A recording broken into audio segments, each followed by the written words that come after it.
Cek, bisa dimulai?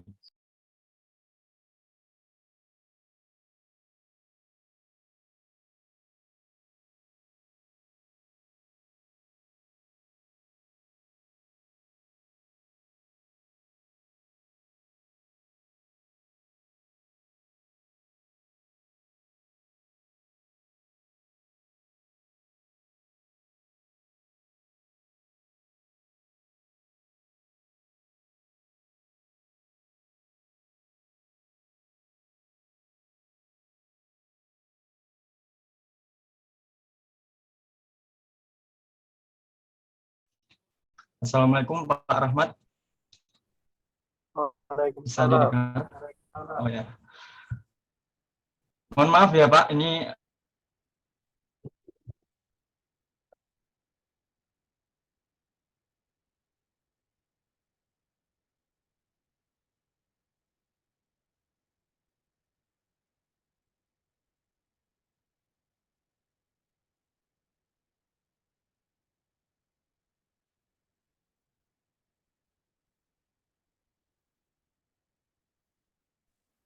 Assalamualaikum Pak Rahmat.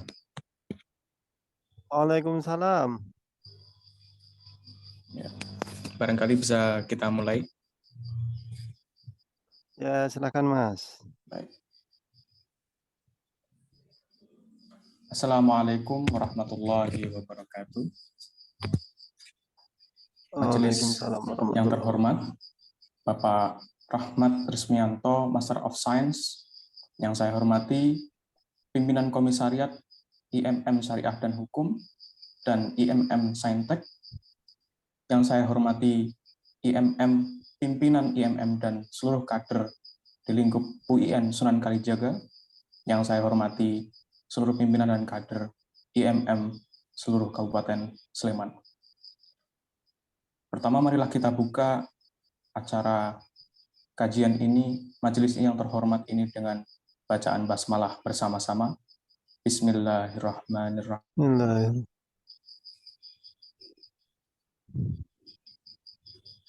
Baik, selanjutnya akan dilanjutkan oleh pembacaan kalam ilahi.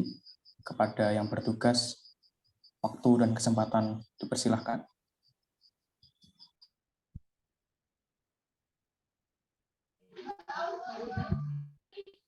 Assalamualaikum warahmatullahi wabarakatuh.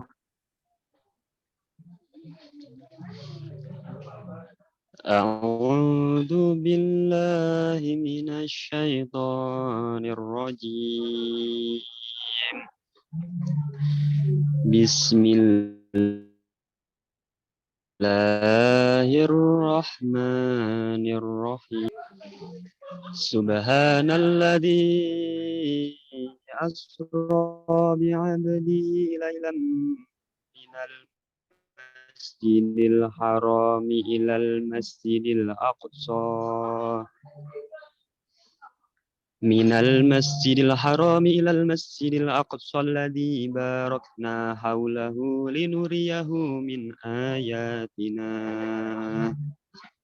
innahu huwas sami'ul basir. Wa atayna Musal kitaba wa ja'alnahu hudan li bani Israila alla tattakhidhu min duni wakila Dzurriyyata man hamalna ma'a Nuh innahu kana 'abdan syakura. Wa qadayna ila bani Israila fil kitabi latufsidunna fil ardi marrataini wa la ta'lunna 'uluwan kabira. فإذا جاء وعد أولاهما بعثنا عليكم عبادا لنا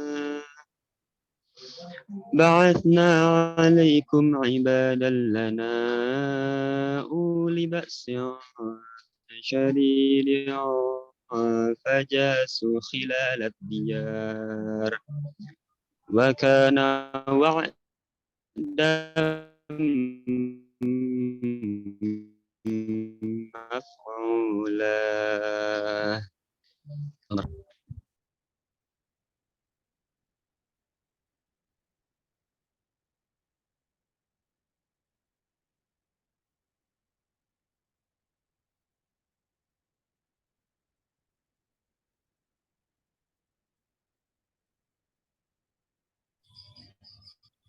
Shadaqallahul adzim, shadaqallahul adzim. Terima kasih, saudara. Semoga yang memperdengarkan dan yang melantunkan senantiasa diberikan barokah. Amin, amin ya rabbal alamin. Terima kasih. Selanjutnya adalah sambutan. Sambutan yang pertama akan kepada Ketua Umum Pimpinan Komisariat IMM Saintek UIN Sunan Kalijaga, dipersilahkan.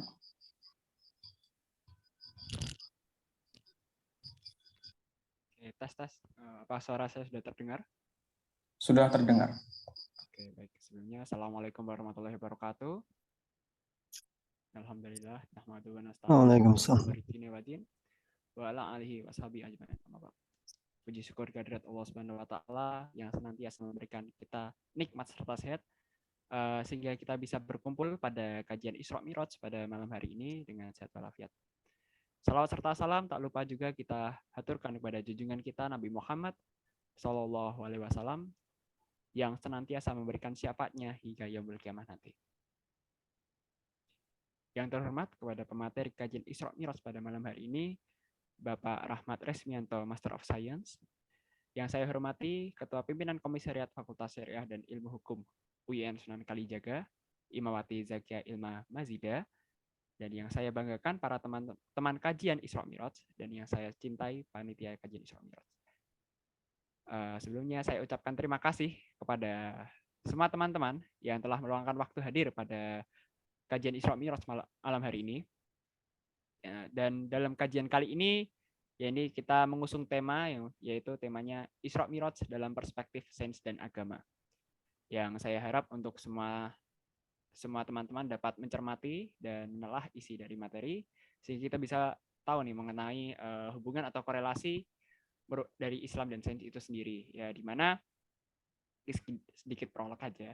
Ya, di mana ada satu kejadian yang di luar akal manusia yang di mana itu merupakan di mana perjalanan Nabi Muhammad SAW dari Masjidil Haram ke Masjidil Aqsa, lalu dari Masjidil Aqsa ke Sidratul Muntaha, yaitu dalam yang dilakukan hanya dalam waktu 1 malam. Nah, ini mungkin bisa kita kaji sedemikian rupa sehingga kita bisa memetik hikmahnya di dalam kejadian Isra Mi'raj ini. Oke, mungkin itulah sedikit sambutan dari saya. Saya mohon maaf apabila terdapat banyak kekurangan dan kesalahan, dan semoga ada hikmah dalam dipetik dalam kajian ini berlangsung. Billahi bisabil haq, stabil khairat. Assalamualaikum warahmatullahi wabarakatuh. Waalaikumsalam warahmatullahi wabarakatuh. Terima kasih Imawan Awal atas sambutannya. Sambutan yang kedua adalah dari Ketua Umum Pimpinan Komisariat IMM Syariah dan Hukum. Kepadanya dipersilahkan. Baik, sebelumnya suara saya terdengar ya? Terdengar. Ya, bismillahirrahmanirrahim. Assalamualaikum warahmatullahi wabarakatuh. Alhamdulillahi wa kafa wassalatu wassalamu ala nabiyil mustafa wa ala alihi wa sahbihi wa maniktaudu hadaihi amma ba'du. Qala Allah ta'ala fi kitabihil karim, a'udzu billahi minasyaitonir rajim, bismillahirrahmanirrahim. Subhanalladzi asra bi'abdihi lailan minal masjidil harami ilal masjidil aqsal ladzi barakna haul linuriyahu min ayatina innahu huwas samiul basir. Dan barokah Allah senantiasa menaungi setiap terjadi hidup harian. Selanjutnya, mungkin singkat dari saya selaku perwakilan dari PKIMM Syariah dan Hukum, karena tadi sudah banyak yang disambut dari imawan awal, karena ini merupakan program kolaborasi antara PKIMM Syariah dan Hukum dengan PKIMM Saintek UIN Sunan Kalijaga. Harapannya, sebagaimana ini ya tagline kalau di UIN itu ada integrasi interkoneksi seperti itu, ini menjadi sebuah ikhtiar kita untuk bersama meningkatkan wawasan keilmuan maupun juga tentu saja keimanan, karena dari perjalanan Isra Mi'raj itu sebagaimana yang sudah tadi juga dilantunkan di kalam ilahi di awal, merupakan sebuah linuriyahu min ayatina, yaitu agar Allah itu memperlihatkan pada kita tentang tanda-tanda atau ayat-ayat, yakni baik dari kauniyah maupun kauliyahnya. Harapannya semoga bisa berjalan dengan lancar dan dapat mengambil banyak ibrah maupun juga pembelajaran di malam hari ini. Tidak lupa kami ucapkan terima kasih yang sebesar-besarnya kepada Bapak Rahmat Resmianto MSc yang telah berkenan untuk hadir membersamai dan insya Allah nanti juga berbagi ilmunya di kajian malam hari ini. Mungkin sekian yang dapat saya sampaikan. Billahi fisabilil haq fastabiqul khairat. Wassalamualaikum warahmatullahi wabarakatuh. Waalaikumsalam warahmatullahi wabarakatuh. Diucapkan terima kasih kepada kedua Ketua Umum PKIMM Syariah dan Ketua PKIMM Saintek. Baik, masuki acara inti, yakni adalah kajian. Kajian mengenai Isra Mi'raj dalam perspektif sains dan agama. Akan langsung dibawakan oleh pemateri kita, yakni Bapak Rahmat Resmianto, Master of Science. Kepada beliau, kesempatan dan waktu kami persilahkan.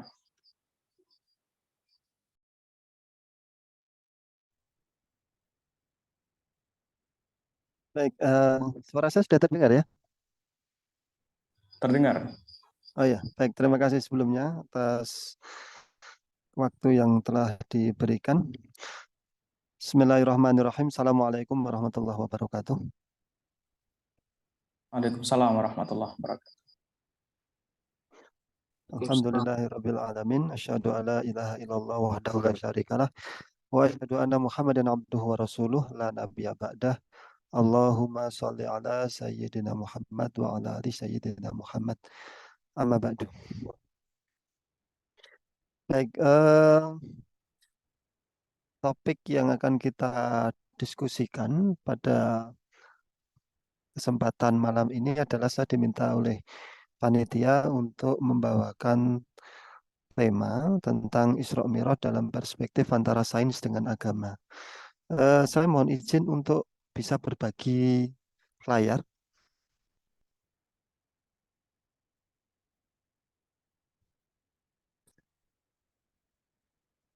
Mohon maaf Pak, mungkin untuk mau share PPT ya Pak? Iya, Mungkin bisa dikirimkan ke saya saja, soalnya tidak bisa dijadikan co-host nih Pak, hanya only host doang. oh nggak bisa, saya nggak bisa jadi co-host. Oke Pak. Ada videonya soalnya Mas. Oh, bentar. Ah, ah.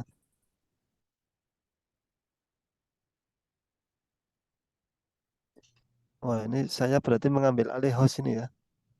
Ini Ya, kudeta Zoom ini. Oke, sudah terlihat ya? Proses sampun Pak. Oh ya.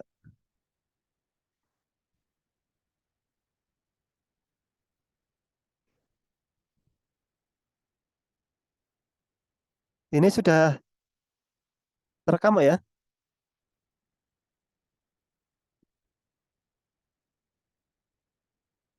Sudah, Bapak. Oh ya.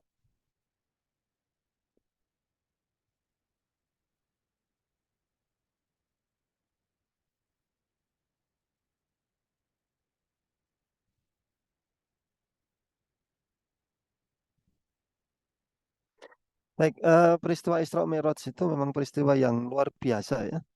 Peristiwa yang luar biasa. Kalau dulu simbah-simbah kita memperingati salah satunya memperingati Isra Mi'raj itu dengan kalau di kampung ya setidaknya di sekitar Jogja, Solo atau di Mataraman itu adalah dengan cara kenduren. Itu cara dulu memperingati Isra Mi'raj.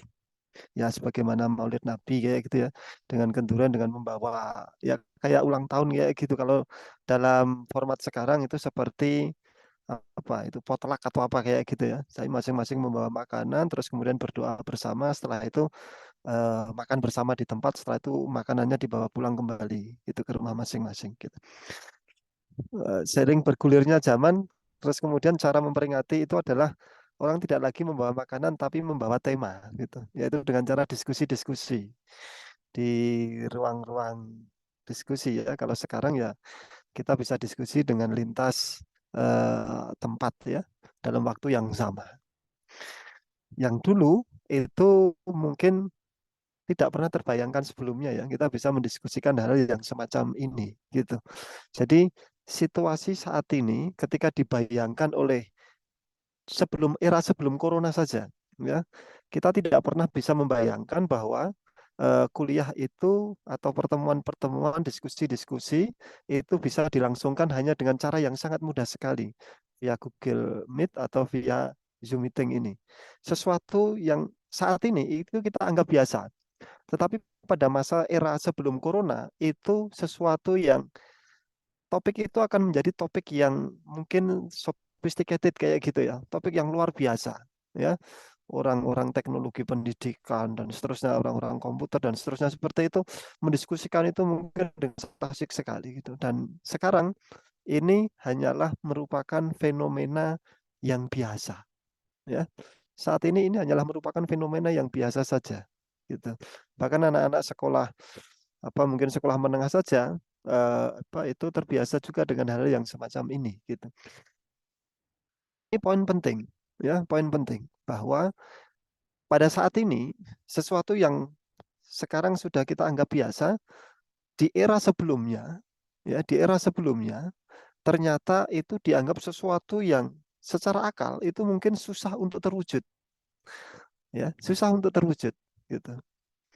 Nah, kira-kira Isra Mi'raj itu ada poin-poin yang semacam itu juga ya. Ada poin-poin yang semacam itu juga. Nanti akan kita diskusikan.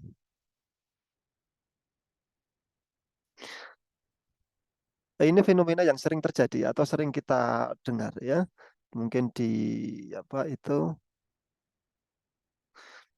di berita-berita atau mungkin kalau kita sering apa itu bergabung dengan masyarakat mungkin kita akan mendapati banyak kejadian-kejadian yang itu nyata terjadi, tetapi kita susah untuk menalarnya gitu ya.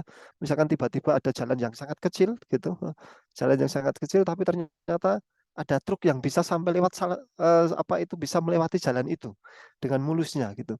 Dan kemudian mungkin apa itu ada satu titik di mana truk itu sopirnya itu akhirnya sadar bahwa loh ini kok tempatnya kayak gini gitu. Setelah melihat kembali jalannya loh saat kemarin atau tadi malam itu jalannya tidak semacam ini, jalannya lebar sekali, mulus, tidak ada hambatan, lancar sekali perjalanannya. Tapi ternyata kok setelah dilihat kembali jalannya loh, ini kalaupun misalkan sopirnya itu melihat jalannya langsung, dia pasti tidak akan melewati jalan itu, gitu. Ada banyak sekali kasus-kasus yang semacam itu, ya. Itu fakta, ya, nyata terjadi, nyata terjadi. Nah, ini kalau apa itu ruang waiting roomnya itu di non di apa saya nonaktifkan bagaimana?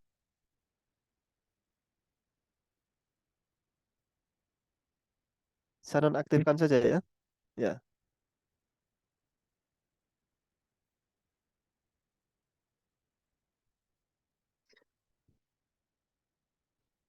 Nah, itu fakta yang apa itu sering kita dengar ya, sering kita dapati gitu. Meskipun akal kita susah ya, akal kita susah untuk menalarnya, mencari pembenarannya dan seterusnya kayak gitu susah.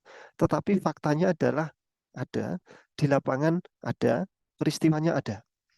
ini nanti kaitannya dengan epistemologi kita, ya, dengan epistemologi kita. Sering juga kita sering mendengar cerita-cerita yang mungkin, ya, itu akan mungkin apa itu kita anggap muskil atau kita anggap mungkin itu mustahil atau kita anggap itu cerita-cerita yang mungkin palsu gitu, ya. Misalkan seseorang bisa berada pada dua tempat yang sama. Biasanya cerita-cerita ini kalau kita dapati itu di kisah-kisah para sufi, ya. Seorang ulama besar, seorang sufi besar, itu diceritakan dia berada pada dua tempat yang sama. Biasanya kita akan menganggap bahwa itu cerita-cerita yang muskil, gitu.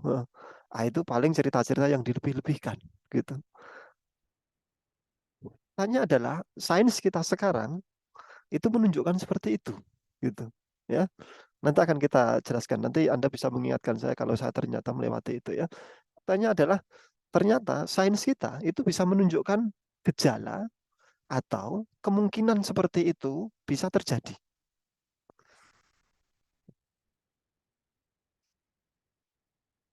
Nah, apa hubungannya dengan Isra Mi'raj kayak gitu? Karena Isra Mi'raj ini adalah peristiwa yang agung, peristiwa yang luar biasa, ya, yang kita menyebutnya bahwa atau semua ulama sepakat bahwa ini adalah salah satu mukjizat dari Kanjeng Nabi, ya. Di dalam berita yang dicatatkan oleh Al-Quran, Allah menyatakan, ya, atau mengawali ayat itu dengan subhana, gitu. Awalan subhana ini biasanya digunakan untuk menunjukkan bahwa ini adalah peristiwa yang agung, peristiwa yang luar biasa, peristiwa yang dalam tanda kutip itu menyalahi adat, menyalahi kebiasaan-kebiasaan yang selama ini berlaku, gitu. Tadi sudah disampaikan juga, ya, atau sudah dibacakan ayat ini, ya. Subhanalladzi asra bi 'abdihi lailan minal masjidil haram ilal masjidil aqsa alladzi barakna haulahu linuriyahu min ayatina. Innahu huwas samiul basir. Maha suci Allah yang telah memperjalankan hambanya pada malam hari dari Masjidil Haram ke Masjidil Aqsa yang telah kami berkahi sekelilingnya, agar kami perlihatkan kepadanya sebagian tanda-tanda kebesaran kami. Sesungguhnya dia maha mendengar dan maha melihat, gitu. Nah, ada banyak kata kunci, ya, ada banyak kata kunci di dalam ayat ini. Jadi salah satu ciri khas yang bisa kita dapati itu adalah bahwa istilah-istilah atau diksi yang dipilih di dalam ayat itu senantiasa merupakan petunjuk. Beda dengan ketika kita membuat kalimat, ya. Tiap kata yang kita pilih itu boleh jadi bukan merupakan petunjuk atau boleh jadi bukan merupakan apa itu tanda kunci, ya, gitu, tapi lebih sering kepada sebagai bunga-bunga, ya, sebagai bunga-bunga rasa, bunga-bunga kalimat kayak gitu, ya, untuk menunjukkan bahwa kita bisa menulis dengan kalimat yang sangat indah kayak gitu. Tapi intinya sebenarnya juga kayak gitu aja, gitu. Ini beda dengan di apa itu dengan ayat-ayat suci, ya. Kalau di ayat suci itu setiap diksinya adalah petunjuk. Setiap diksinya adalah petunjuk. Nah, maka kita bisa mengurai peristiwa Isra Mi'raj itu berdasarkan pada petunjuk-petunjuk yang diringkas atau yang dipadatkan atau yang di apa istilahnya kalau dalam bahasa kita itu di-zip, gitu, ya, di dalam ayat ini, gitu. Tadi sudah kita singgung tentang pemilihan kata subhana itu, ya. Terus kemudian di sini ada pilihan hamba, ya. Abdi, gitu, hamba, gitu. Karena pengertian abdi itu ketika diurai nanti, itu nanti bisa masuk dalam diskursus sesungguhnya yang berjalan itu adalah keseluruhan jasad dan roh atau hanya sebagian unsurnya saja. Misalkan rohnya saja, kayak gitu. Terus kemudian ada pilihan diksi waktu, yaitu pada malam hari. Mungkin kita bisa bertanya, kenapa kok tidak siang hari Isra Mi'raj? Gitu, ya. Kenapa pilihannya adalah peristiwa itu terjadi pada malam hari? Terus tempatnya itu adalah dari Masjidil Haram ke Masjidil Aqsa. Ya, kalau kita apa itu ingat kembali gitu ya, Ka'bah itu di atasnya itu kan Baitul Ma'mur. Baitul Ma'mur, terus kemudian Masjidil Haram atau Baitul Muharram, terus kemudian di Palestina ada Masjidil Aqsa atau Baitul Muqaddas gitu. Jadi kita punya 3 titik atau 3 titik titik 3 point gitu ya. 3 titik utama, yaitu Baitul Ma'mur, Baitul Muharram, Baitul Muqaddas gitu. Baitul Muqaddas. Itu nanti 3 titik ini itu nanti digunakan di dalam, kalau di Jawa ya, itu nanti menjadi titik penting di dalam memahami diri manusia. Terus kemudian Allah menyebutkan bahwa itu adalah bagian dari ayat-ayatnya, ya, tanda ayat gitu ya, tanda. Yang namanya tanda itu kan selalu merujuk pada sesuatu di luar dirinya. Misalkan kalau kita membaca tanda lalu lintas gitu, warna hijau itu kan selalu merujuk di luar warna hijau itu sendiri, tanda gitu. Misalkan arah panah ke kampus UIN Sunan Kalijogo gitu, arah panah itu kan dia merujuk pada sesuatu yang bukan dirinya, yaitu merujuk tempat yang disebut dengan kampus UIN Sunan Kalijaga gitu. Nah, kemudian ayat ini diakhiri dengan innahu huwas samiul basir. Sesungguhnya dia maha mendengar, maha melihat. Pendengaran, penglihatan itu adalah indera utama manusia. Kalau di dalam epistemologi, ini nanti indera pendengaran dan indera penglihatan itu nanti menjadi sarana utama manusia di dalam memperoleh pengetahuan. Yang kemudian nanti kalau di sains itu akan menjadi empirisme, ya, empirisme. Mendengar, melihat, gitu. Kalau mendengar itu menunjukkan bahwa ini adalah kisah yang kemudian diceritakan. Melihat itu secara filsafat dari sisi filosofi sainsnya itu, melihat itu nanti kaitannya dengan metode observasi. Kalau metode yang lebih rinci lagi dari observasi adalah eksperimen. Bedanya adalah observasi, pengamatan, itu kita tidak bisa campur tangan. Jadi kita hanya melihat saja, mengamati. Ya, kita nggak bisa campur tangan. Ilmu-ilmu sosial itu kan kebanyakan dari pengamatan. Nggak bisa campur tangan itu. Tidak ada eksperimen kan? Karena itulah kalau di pendidikan, eksperimennya namanya kuasi eksperimen, eksperimen semu. Karena nanti setelah itu, kalau itu hendak dicoba lagi, keadaannya sudah berbeda lagi. Siswa-siswanya sudah lulus yang dulu digunakan untuk uji coba itu. Situasinya menjadi berbeda.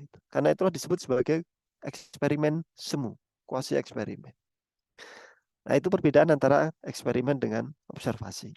Nah, sekarang kita lihat ini. Ya.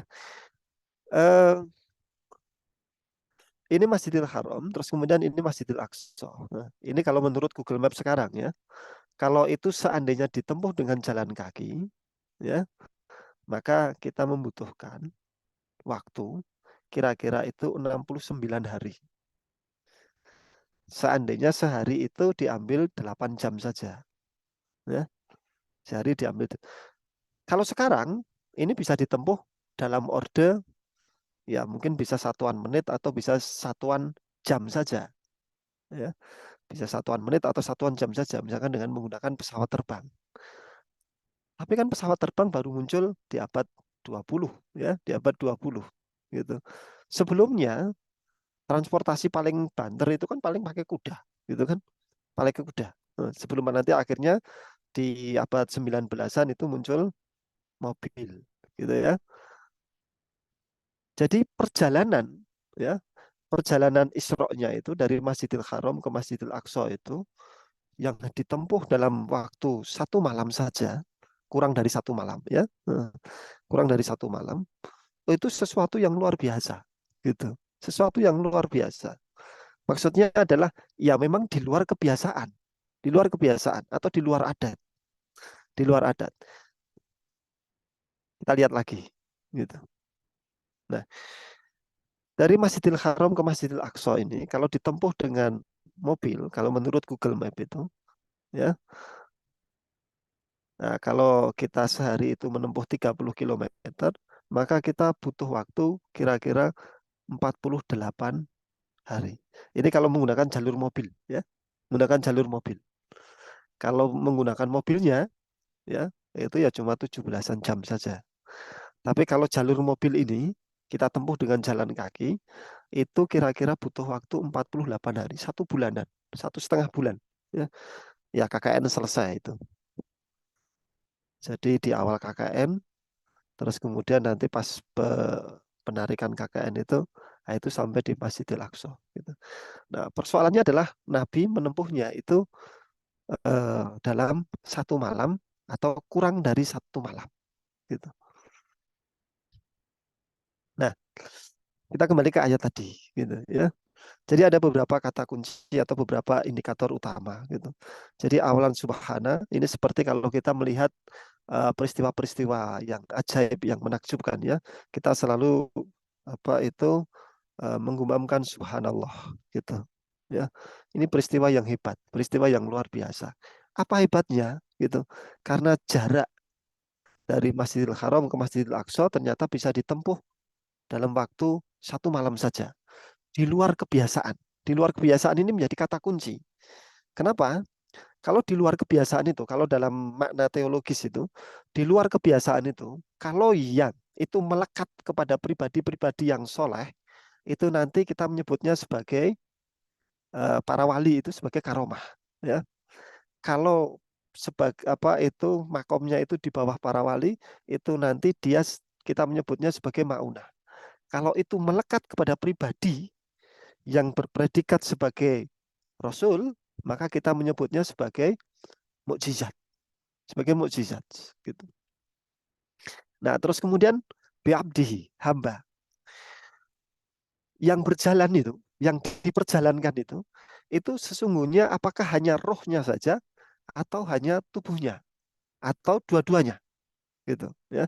Kalau hanya tubuhnya sepertinya tidak ada pendapat gitu. Kalau hanya rohnya ada beberapa pendapat gitu ya. Ada beberapa pendapat. Nah, yang ketiga itu yang diperjalankan adalah jasad sekaligus roh gitu. Jadi tubuh dan rohnya. Kita meyakini bahwa manusia itu punya 2 unsur utama ya, punya 2 unsur utama. Tapi dia bersifat tunggal, yaitu jasad yang sifatnya jasmania, terus kemudian roh kita yang sifatnya ruhaniyah ya. Kita punya 2 unsur itu. Nah, yang diperjalankan itu adalah dua-duanya. Kalau hanya yang diperjalankan itu adalah rohnya, itu banyak manusia yang bisa melakukan itu. Ya.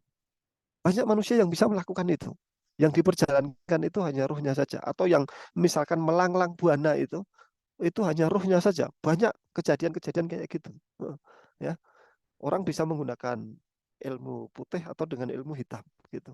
Kalau di Jawa itu istilahnya adalah ngerogo sukmo. Ya, ngerogo sukmo. Jadi tubuhnya, jasadnya itu tetap diam di satu lokasi, di satu titik, tetapi sukmonya itu bisa kemana-mana gitu. Gimana ceritanya itu gitu? Ya kita harus sering dialog sama orang-orang kebatinan gitu. Orang-orang yang meditasi yang kayak gitu, mereka mengklaim bisa melakukan rogo sukmo seperti itu ya. Nah, jadi kalau hanya ruhnya saja, itu nanti itu bukan peristiwa luar biasa gitu. Ya, bukan peristiwa luar biasa. Nah, bagi orang-orang kebatinan ya, mereka mudah sekali melakukan yang semacam itu juga gitu.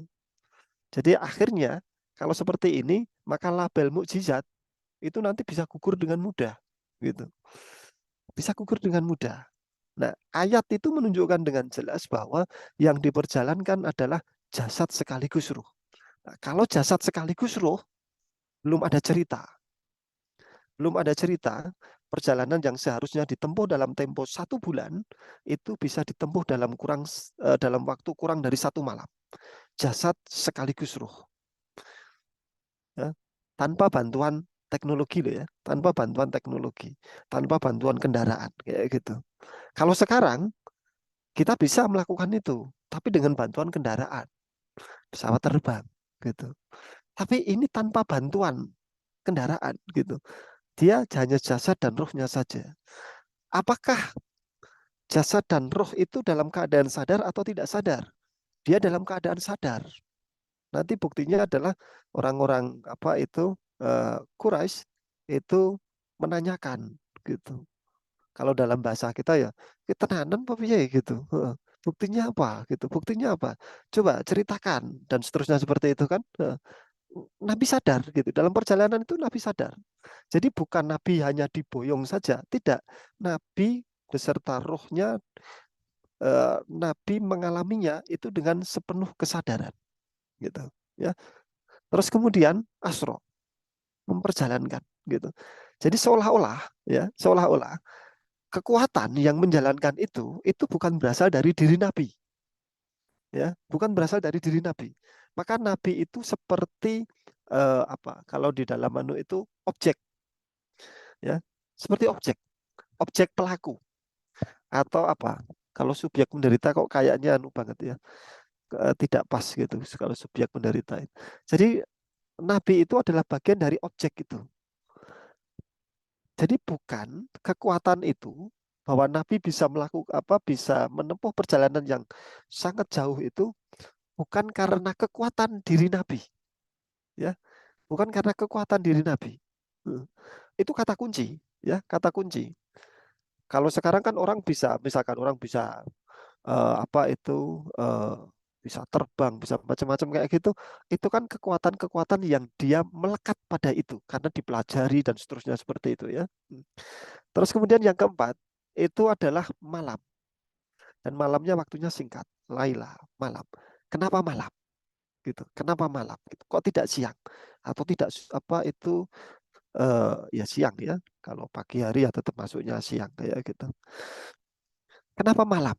Gitu. Ini nanti hebat sekali betapa peristiwa itu seolah-olah sudah dirancang sedemikian rupa sehingga nanti perkembangan zaman, perkembangan ilmu pengetahuan dan teknologi itu nanti bisa dengan mudah meruntuhkan semuanya itu. Ya, kalau tidak dipilih dengan itu. Karena itulah kemudian ya namanya ayat suci ya. Tentu saja ini adalah betul-betul ya karena semuanya adalah dalam genggaman kekuasaan Allah ya. Maka semuanya kan menjadi ya kalau bagi kita itu ketika menyusun skenario itu ya ketika kita menguasai betul itu ya kita pikirkan matang-matang gitu. Jadi nanti kita akan mendapati kenyataan yang menakjubkan sekali gitu.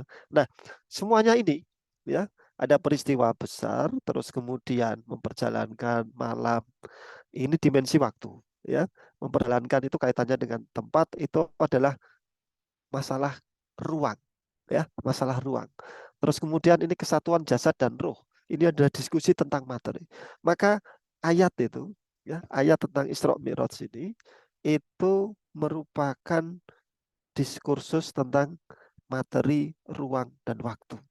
Oleh karena itu, pembicaraan tentang Isra Mi'raj itu sebenarnya adalah pembicaraan atau diskusi tentang bagaimana konsep kita tentang materi, konsep kita tentang ruang, konsep kita tentang waktu.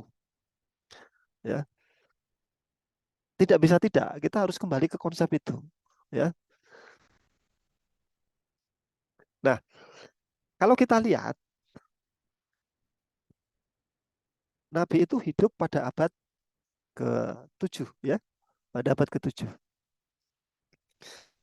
abad ke-6 dan ke-7, ya. Nah, peristiwa Isra Mi'raj itu, kalau kita lihat skema perkembangan ilmu pengetahuan itu, maka Isra Mi'raj itu terjadi ketika manusia itu meyakini model alam semesta geosentris. Abad ke-7. Abad ke-6 dan abad ke-7 itu manusia masih meyakini model alam semesta geosentris. Apa model alam semesta geosentris? Model alam semesta geosentris itu adalah model di mana bumi itu sebagai pusat dari jagat raya. Jadi semua materi di jagat raya itu pusatnya adalah di bumi kita. Jadi Anda bisa bayangkan nanti ketika Nabi itu melakukan Mi'raj. Saat itu posisi bumi itu ada di pusat dari jagat raya itu. Konsep kosmologi pada saat itu, ya. Tetapi konsep ini kan terus berkembang. Saat ini kita meyakini, oh tulisannya ternyata nggak kelihatan ya. Saat ini kita meyakini model alam semesta model standar, istilahnya model standar ya, atau model baku, yaitu matahari itu sebagai pusat tata surya, bukan pusat jagat raya ya, tapi pusat tata surya. Bumi itu anggota dari sistem tata surya itu. Konsepnya sudah berubah. Konsepnya sudah berubah.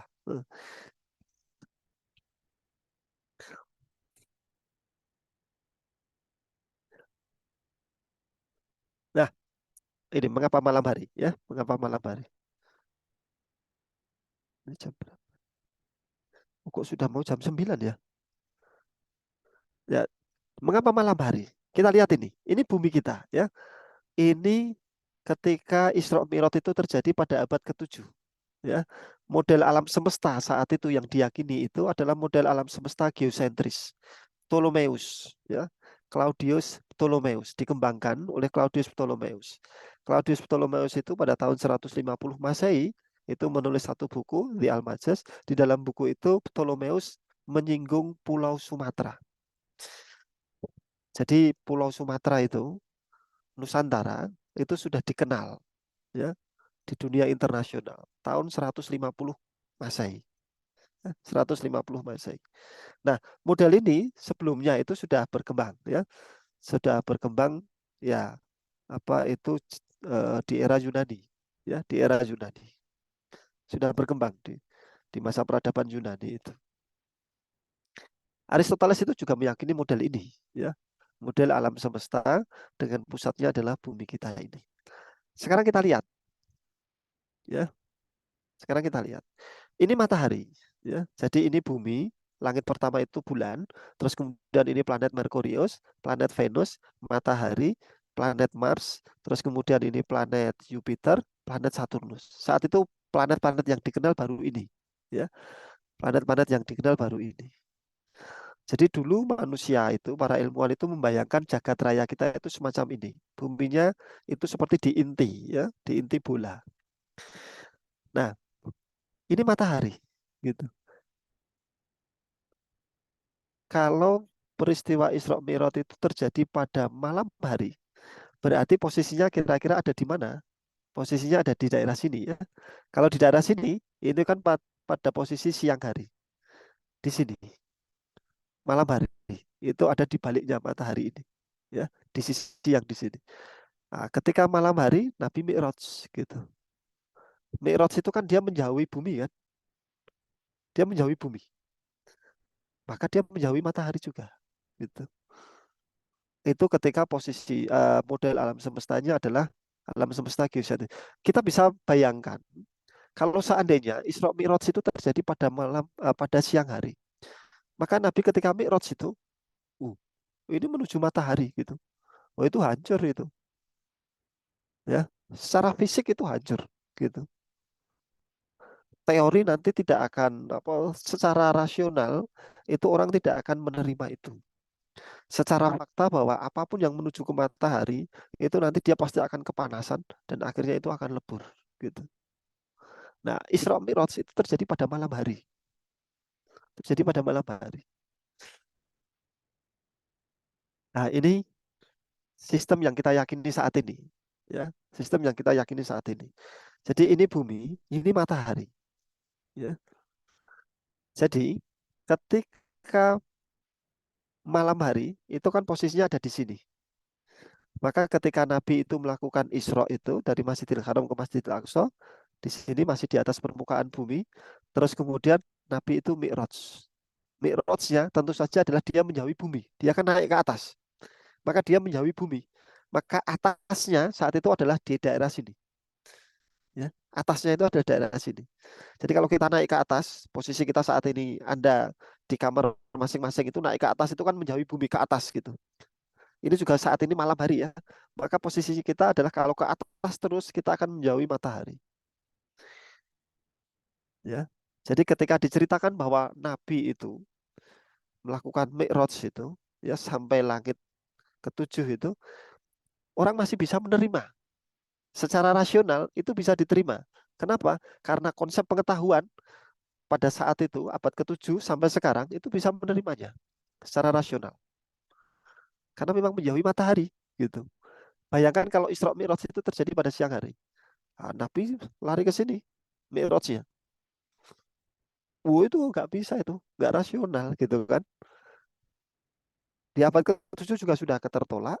Terus kemudian di periode kita, di sains kita itu juga akan tertolak gitu. Nah, kemudian ini yang sering digunakan untuk menjelaskan Isra Mi'raj, bahwa Nabi saat itu menggunakan eh, ber- melakukan Isra Mi'raj itu dengan kecepatan yang sangat tinggi, dengan kecepatan cahaya atau bahkan melebihi kecepatan cahaya. Kalau secara sains maka itu menjadi tidak berterima, ya, tidak berterima. Nggak usah pakai teori macam-macam, ya, nggak usah pakai teori macam-macam. Kalau Nabi itu menggunakan itu kecepatan buruknya itu adalah kecepatan cahaya, kita cek saja, gitu ya, kita cek saja. Nah, ini sistem eh, bintang yang dekat dengan kita, ya. Nah, ini bumi kita ada di sini ya, ini. Terus kemudian ini bintang, ini planetnya, ini planet Neptunus, jaraknya 30 satuan astronomi. Nah, cahaya matahari sampai ke bumi itu, jadi jarak matahari ke bumi itu dianggap sebagai satu satuan astronomi. Kemudian itu dianggap sebagai satu batang mistar ya untuk mengukur. Jadi karena betapa luasnya jagat raya kita, maka terus kemudian jarak antara bumi dengan matahari itu dianggap seperti 1 meter saja. Terus kemudian, nah, itu digunakan untuk mengukur jarak-jarak yang lain. Nah, ini satu satuan astronomi. Berapa jarak tempuhnya? Sinar matahari sampai ke bumi itu 8 menit. Ya, 8 menit. Nah, sekarang kita hitung gitu, ya. Cahaya matahari ke planet Neptunus itu butuh waktu 243 menit. Ini 30, jaraknya adalah 30 satuan astronomi. Jadi 30 dikalikan dengan 8,4 menit. Ini 240 menit. Ini 4 jam. 4 jam, ya. Sekarang kita hitung ya. Ini hitungan sederhana, nggak perlu teori macam-macam. Kita hitung secara sederhana gitu. Seandainya Nabi itu dengan kecepatan cahaya, maka Nabi itu 4 jam itu baru sampai di Neptunus. Itu belum keluar dari tata surya, ya. Apalagi sampai ke langit gitu, ke langit sab 1, sab 2, sab 3 sampai ke Baitul Ma'mur kayak gitu. Ini 4 jam itu ya, itu baru sampai di Neptunus gitu. Bolak-balik itu sudah 8 jam. Oh, karipan gitu kan. Jadi kalau misalkan Mbak Daisha gitu saat ini jam 8 gitu ya, 4 jam. Nanti jam 12 itu baru sampai di Neptunus gitu. Ya, baru sampai di Neptunus gitu. Kalau itu terus kemudian balik lagi ke bumi, itu sudah nanti jam 4 pagi kok. Udah subuh kan? Sudah 8 jam gitu. Maka nggak rasional. Jadi kalau ada penjelasan-penjelasan bahwa Nabi saat itu ketika Isra Mi'raj itu dengan kecepatan cahaya, ini hanya dengan skema semacam ini, itu sudah tidak rasional, ya, tidak berterima, nggak berterima itu. Apalagi, nah itu nanti kalau kemudian dimasukkan teori relativitas, gitu, bahwa benda apapun kalau dia itu kecepatannya itu kecepatan cahaya, ya itu hancur nanti jasadnya, ya, jasadnya hancur. Jadi kalau Nabi, ya, Nabi itu dengan kecepatan buruk itu dengan kecepatan cahaya itu kita tidak bisa membayangkan gitu. Sains itu belum bisa membayangkan seperti itu karena karena menurut perhitungan sains itu hancur nanti. Materinya hancur gitu, ya. Jadi kalau di internet itu banyak sekali artikel yang menunjukkan Nabi ada beberapa yang setidaknya yang pernah saya baca itu apa itu terutama mungkin mubalek ya. Nabi saat itu, Kanjeng Nabi itu kecepatannya kecepatan cahaya gitu. Itu di sains nggak diterima itu, ya. Sampai di sini baru di Neptunus loh ya. Ya. Jadi belum keluar dari lingkaran tata surya. Padahal galaksi kita itu terdiri dari 100 miliar matahari. Jadi bisa dibayangkan berapa lama yang dibutuhkan oleh Nabi untuk keluar dari galaksi. Satu malam nggak cukup gitu. Satu malam nggak cukup gitu. Nah, ini galaksi kita. Ya. Dan jagat raya kita, menurut perhitungan, itu diperkirakan ada 100 miliar galaksi. Itu masih di alam. Ya. Jagat raya kita itu 100 miliar galaksi. Dalam satu galaksi ada 100 miliar matahari. Bumi kita itu ikut satu matahari dari 100 miliar matahari di galaksi Bima Sakti. Jadi kita bisa membayangkan betapa luasnya jagat raya itu. Dan Nabi melakukan Mi'raj, Isra Mi'raj itu kurang dari satu malam. Kurang dari satu malam. Jadi kalau pakai teori relativitas, wah itu susah, gitu ya. Itu susah, gitu. Nah, ini skema galaksi Bima Sakti. Nah, ini tangkai Orion, ya, tangkai Orion. Nah, matahari ada di sini. Matahari ada di sini. Jadi kalau Nabi itu berkecepatan cahaya, Nabi itu masih di sini, di titik ini. Nabi masih di titik ini, belum kemana-mana. Dalam skema jagat raya itu belum Nabi belum kemana-mana. Nah, kemudian diceritakan di dalam Isra Mi'raj itu, kok sudah 9 ya. Diceritakan bahwa Nabi itu naik ke langit, ya. Nabi naik ke langit. Nah, mula-mula ya, saat dari bawah ya.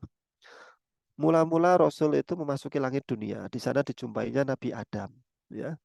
Yang di kanannya berjejer para roh ahli surga dan di kirinya para roh ahli neraka. Yang kedua, di langit kedua dijumpainya Nabi Isa dan Nabi Yahya.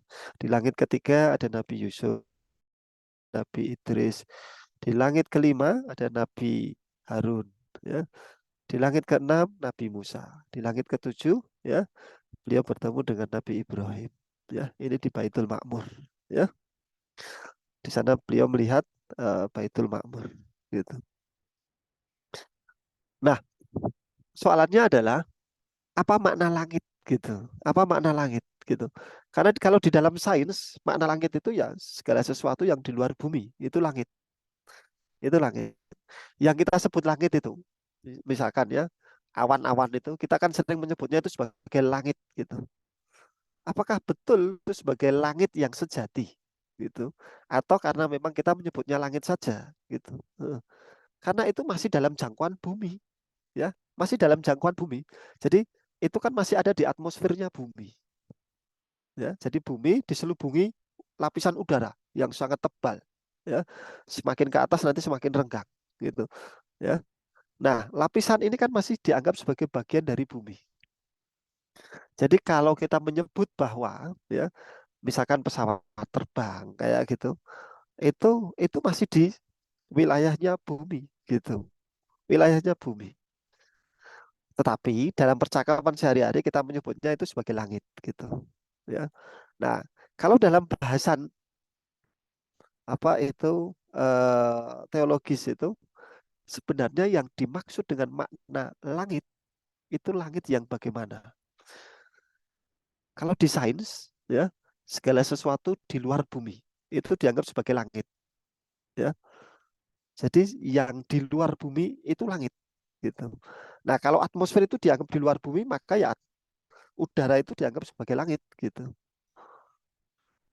Tapi kebanyakan pendapat itu menyatakan bahwa lapisan atmosfer itu adalah bagian dari bumi, gitu.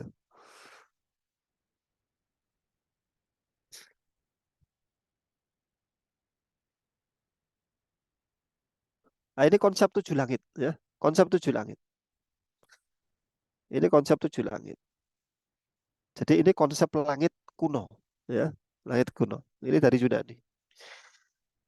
Jadi ini bumi kita, terus langit pertama itu dihuni Luna ya, bulan. Terus kemudian langit kedua itu dihuni Merkurius. Langit ketiga itu Venus. Langit keempat matahari. Langit kelima itu Mars. Terus kayak gitu sampai Jupiter, terus kemudian Saturnus ya. Maka terus kemudian konsep 7 langit itu ya, konsep 7 langit itu yang kemudian akhirnya kan di apa itu digunakan untuk menandai ya, menandai hari gitu. Maka terus kemudian kan ada hari untuk bulan, ada hari untuk Merkurius, ada hari untuk Venus, ada hari untuk matahari. Konsep 7 langit itu konsep kuno ya, konsep kuno. Jadi dulu manusia itu memahami 7 langit itu dengan cara semacam ini ya.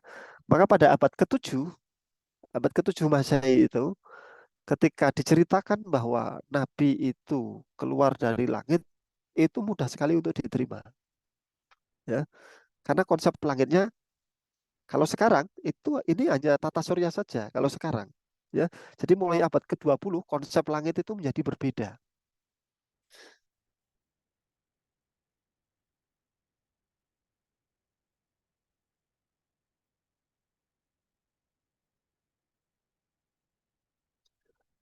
Nah, jadi konsep langit itu berevolusi. Kalau dulu konsep langit itu yang sekarang kita sebut sebagai tata surya. Jadi orbit dari planet itu disebut sebagai langit ya. Orbit-orbit planet itu disebut sebagai langit. Kalau sekarang konsepnya menjadi berbeda gitu. Langit itu segala sesuatu di luar bumi gitu. Jadi luas sekali gitu ya, luas sekali gitu. Eh,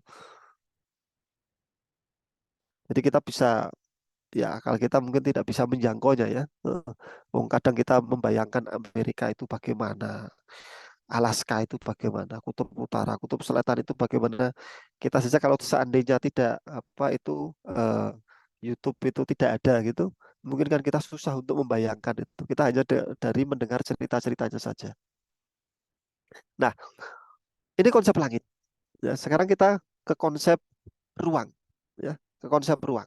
Eh, Ruang yang kita pahami sekarang itu adalah ruang 3 dimensi, ya, ruang 3 dimensi. Jadi dalam ruang ini eh, kita sering menyebut posisi itu dengan ini, koordinat X, Y, Z ini. Ya, ini ruang 3 dimensi. Kita bisa berjalan depan, belakang, kiri, kanan, atas, bawah. Nah, itu 3 dimensi. Jadi dimensi itu bisa bermakna eh, kelincahan gerakan kita. Kalau semut itu dia hidupnya 2 dimensi, ya. Semut itu hidupnya 2 dimensi. Dia kan hanya hidup mengikuti permukaan saja.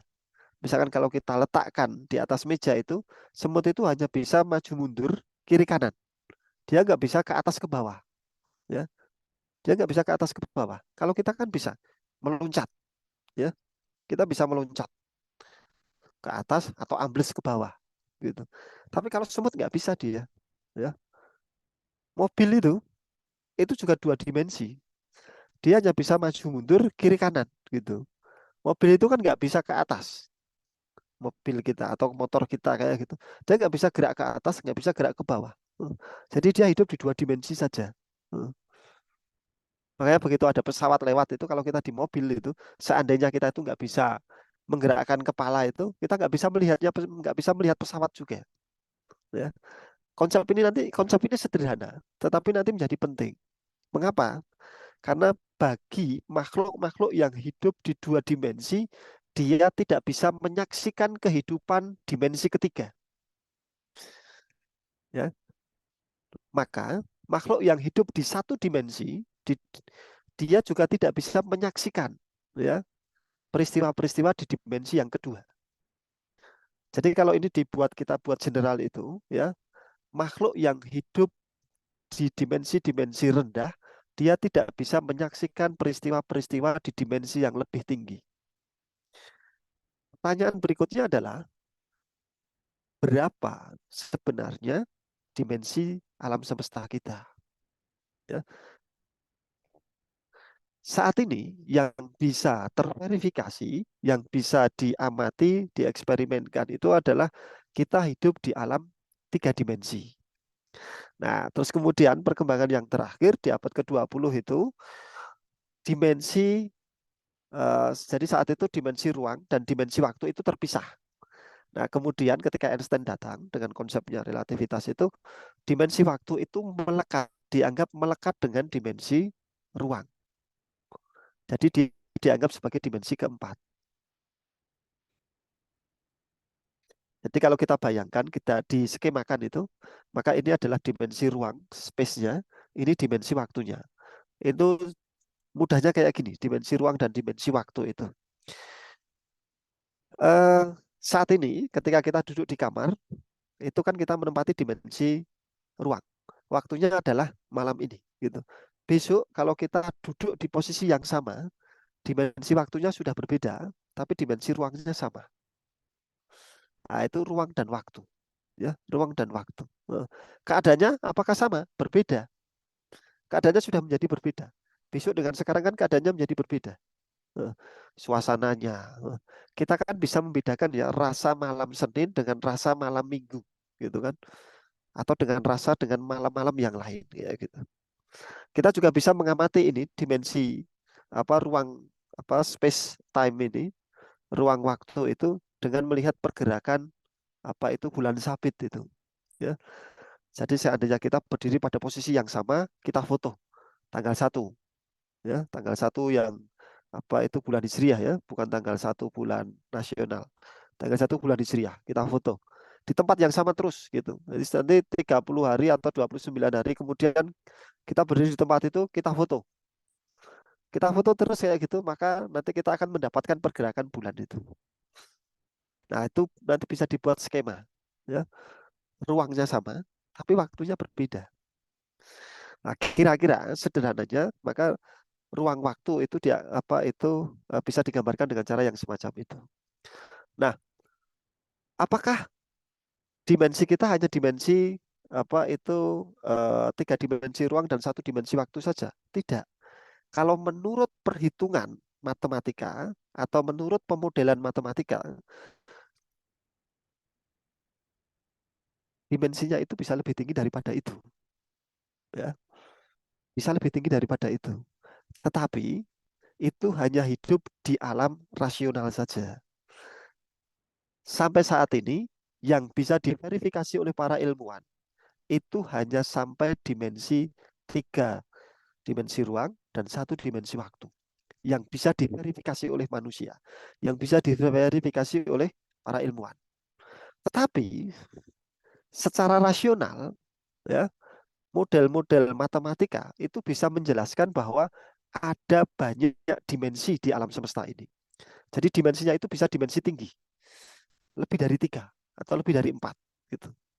Tetapi itu hanya hidup di perhitungan, di alam rasional gitu. Nah, ini epistemologi, ya. Memang matematika itu kan alamnya adalah alam rasional, ya. Alam rasional. Dia tidak butuh pengamatan, dia tidak butuh eksperimen kayak gitu. Maka cara untuk menerima kebenaran sesuatu yang datang dari rasional itu adalah bukan dicocokkan gitu dengan kenyataan, tetapi dilihat konsistensinya. Kalau di filsafat ilmu kita mengenalnya dengan teori koherensi, ya, teori koherensi. Pernyataan-pernyataannya itu koheren atau tidak. Ini beda dengan pengalaman, ya, beda dengan indera, beda dengan empirisme kayak gitu. Kalau itu pernyataan itu dianggap benar kalau dia cocok dengan kenyataan, cocok dengan kenyataan. Nah, teori kebenarannya adalah teori korespondensi, berkoresponden. Jadi satu pernyataan berkoresponden dengan peristiwa. Antara kedua ini, ya, antara kedua ini rasional dengan pengalaman itu, ya, rasional dengan pengalaman ini jalur epistemologinya itu berbeda. Jalur epistemologinya itu berbeda. Nah, ini yang kadang sering dilupakan, ya. Jalur epistemologinya itu berbeda. Misalkan kayak gini, api itu panas, itu peristiwa, ya, itu peristiwa. Meskipun orang tidak bisa menjelaskannya dengan rasional, mengapa api itu panas, tapi semua orang pasti akan menerima kebenaran bahwa api itu panas. Kenapa?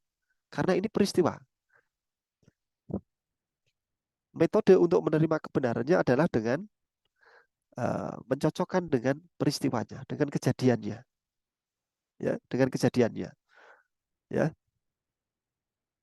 Jadi peristiwa-peristiwa itu, ya, peristiwa-peristiwa itu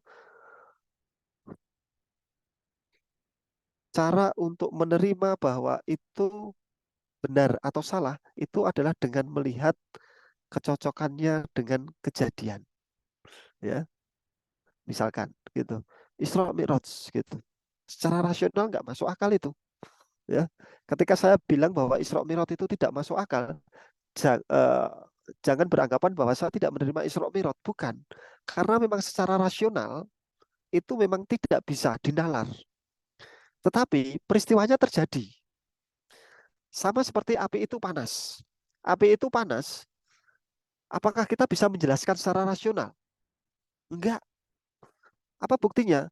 Dulu manusia menjelaskan fenomena api itu panas dengan teori phlogiston.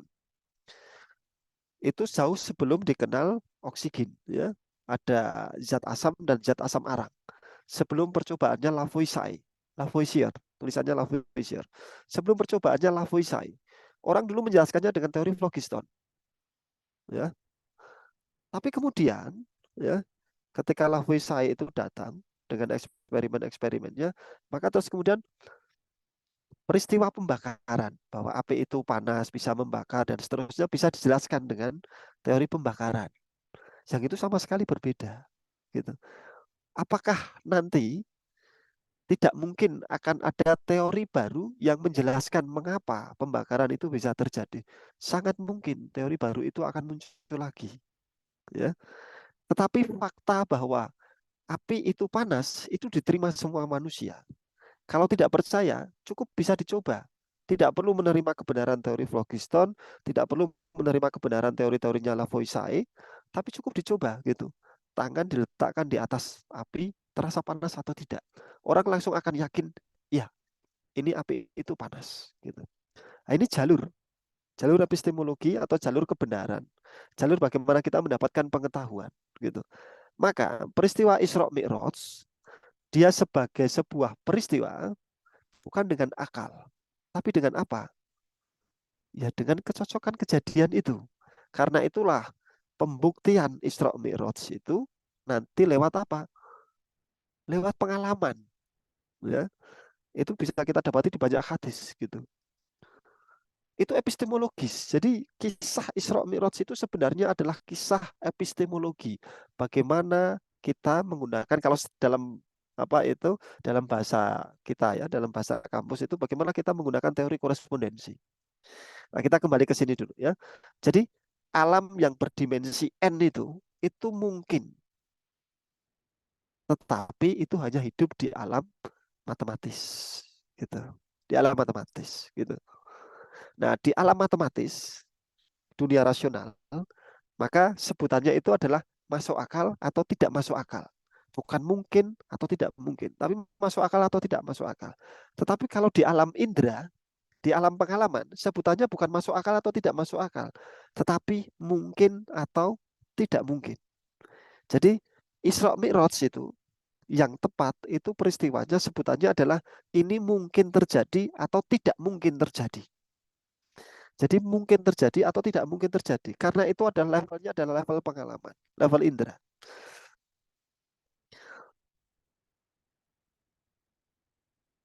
Nah, ini mobil ya. Jadi dia hanya bergerak di 2 dimensi saja. Dia nggak bisa naik ke atas, dia nggak bisa ambles ke bawah, kayak gitu ya. Jadi nggak bisa seperti Ontorjo atau Ontosino kayak gitu. Jadi dia hanya 2 dimensi, ya.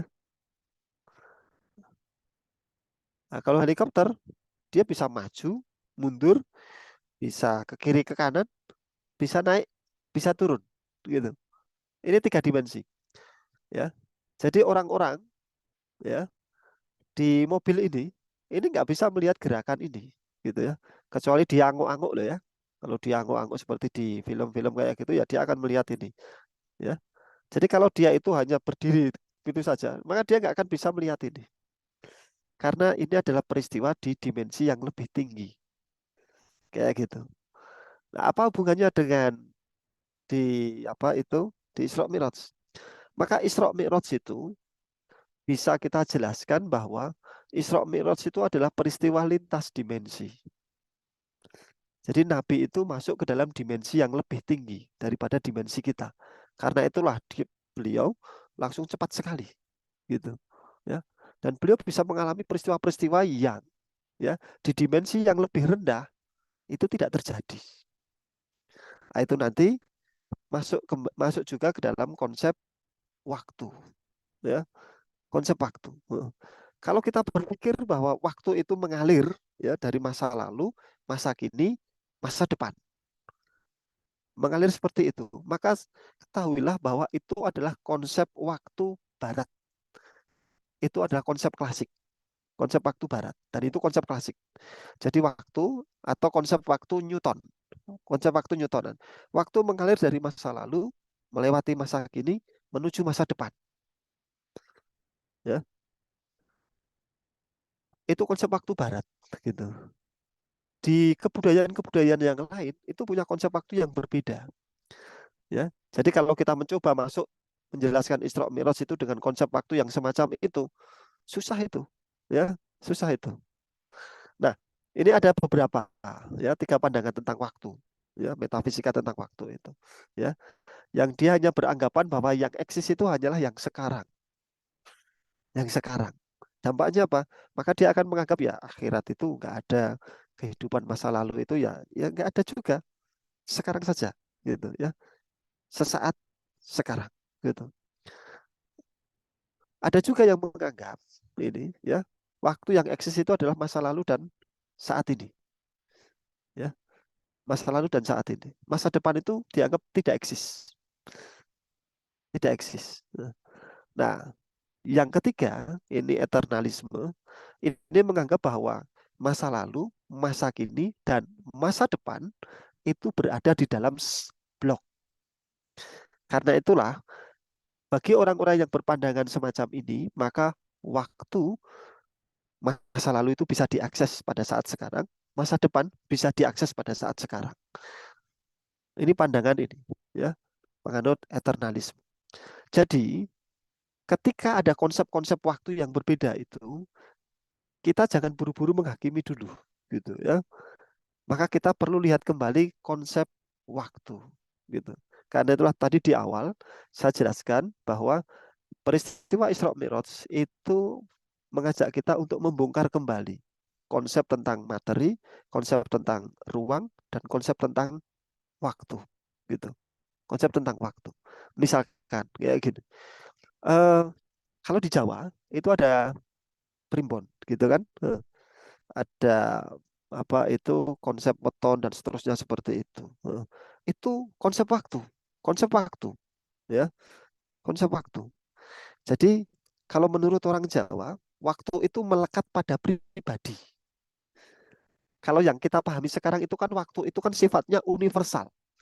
Antara saya dengan Anda, waktunya itu dimensi waktunya sama. Itu konsep waktu klasik. Kalau desain konsep waktu klasik. Kalau menurut relativitas, waktu itu melekat pada objek. Dia nanti akan menjadi berbeda ketika dia akan menjadi berbeda, dimensi waktunya menjadi berbeda ketika disifati dengan gerakan atau dengan kecepatan, ya. Jadi ketika kecepatannya mendekati kecepatan cahaya, maka objek itu akan memiliki dimensi waktu yang berbeda. Maka nanti waktunya menjadi berbeda. Itu kalau di bacaan populer itu biasa kita kenal dengan konsep paradoksi kembar.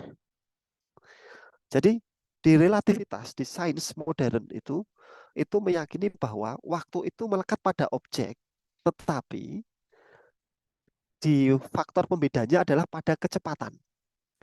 Ya, kalau Jawa, waktu itu melekat pada objek, faktor pembedanya apa? Kelahiran. Jadi kalau saya lahir, misalkan saya lahir hari Senin, apa itu pasarannya Pahing. Anda lahir hari Senin, pasarannya Kliwon. Dimensi waktunya menjadi berbeda. Itu konsep itu, ya. Itu konsep waktu. Jadi apa itu?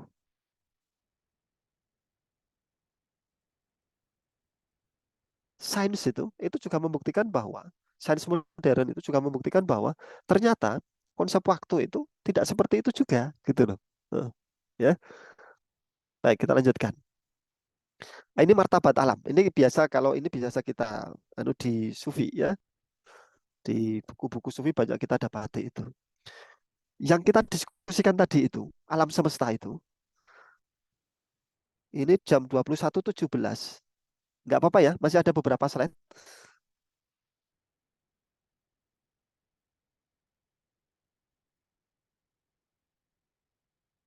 Halo?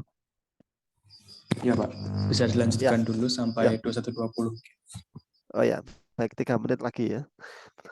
Ini kalau ini bisa kita baca di banyak buku-buku sufi ya. Jadi yang kalau menurut sufi itu, ya menurut sufi itu, yang kita diskusikan tadi itu levelnya itu baru di sini, di alam syahadah, alam empiris gitu. Masih ada makomat-makomat atau alam-alam yang di atasnya gitu. Ya, misalkan alam mithal. Alam mithal itu alam mimpi. Itu orang-orang psikologi biasanya, ya. Alam mithal. Kalau di alam syahadah itu, objek-objek itu dia punya dimensi. Panjang, lebar, tinggi itu ada. Real, dimensinya real, wujudnya ada. Kalau di alam mithal itu tidak. Misalkan alam mimpi itu. Di alam mimpi itu objeknya itu ada. Dimensinya ada, tapi dia nggak punya wujud. Nggak punya wujud.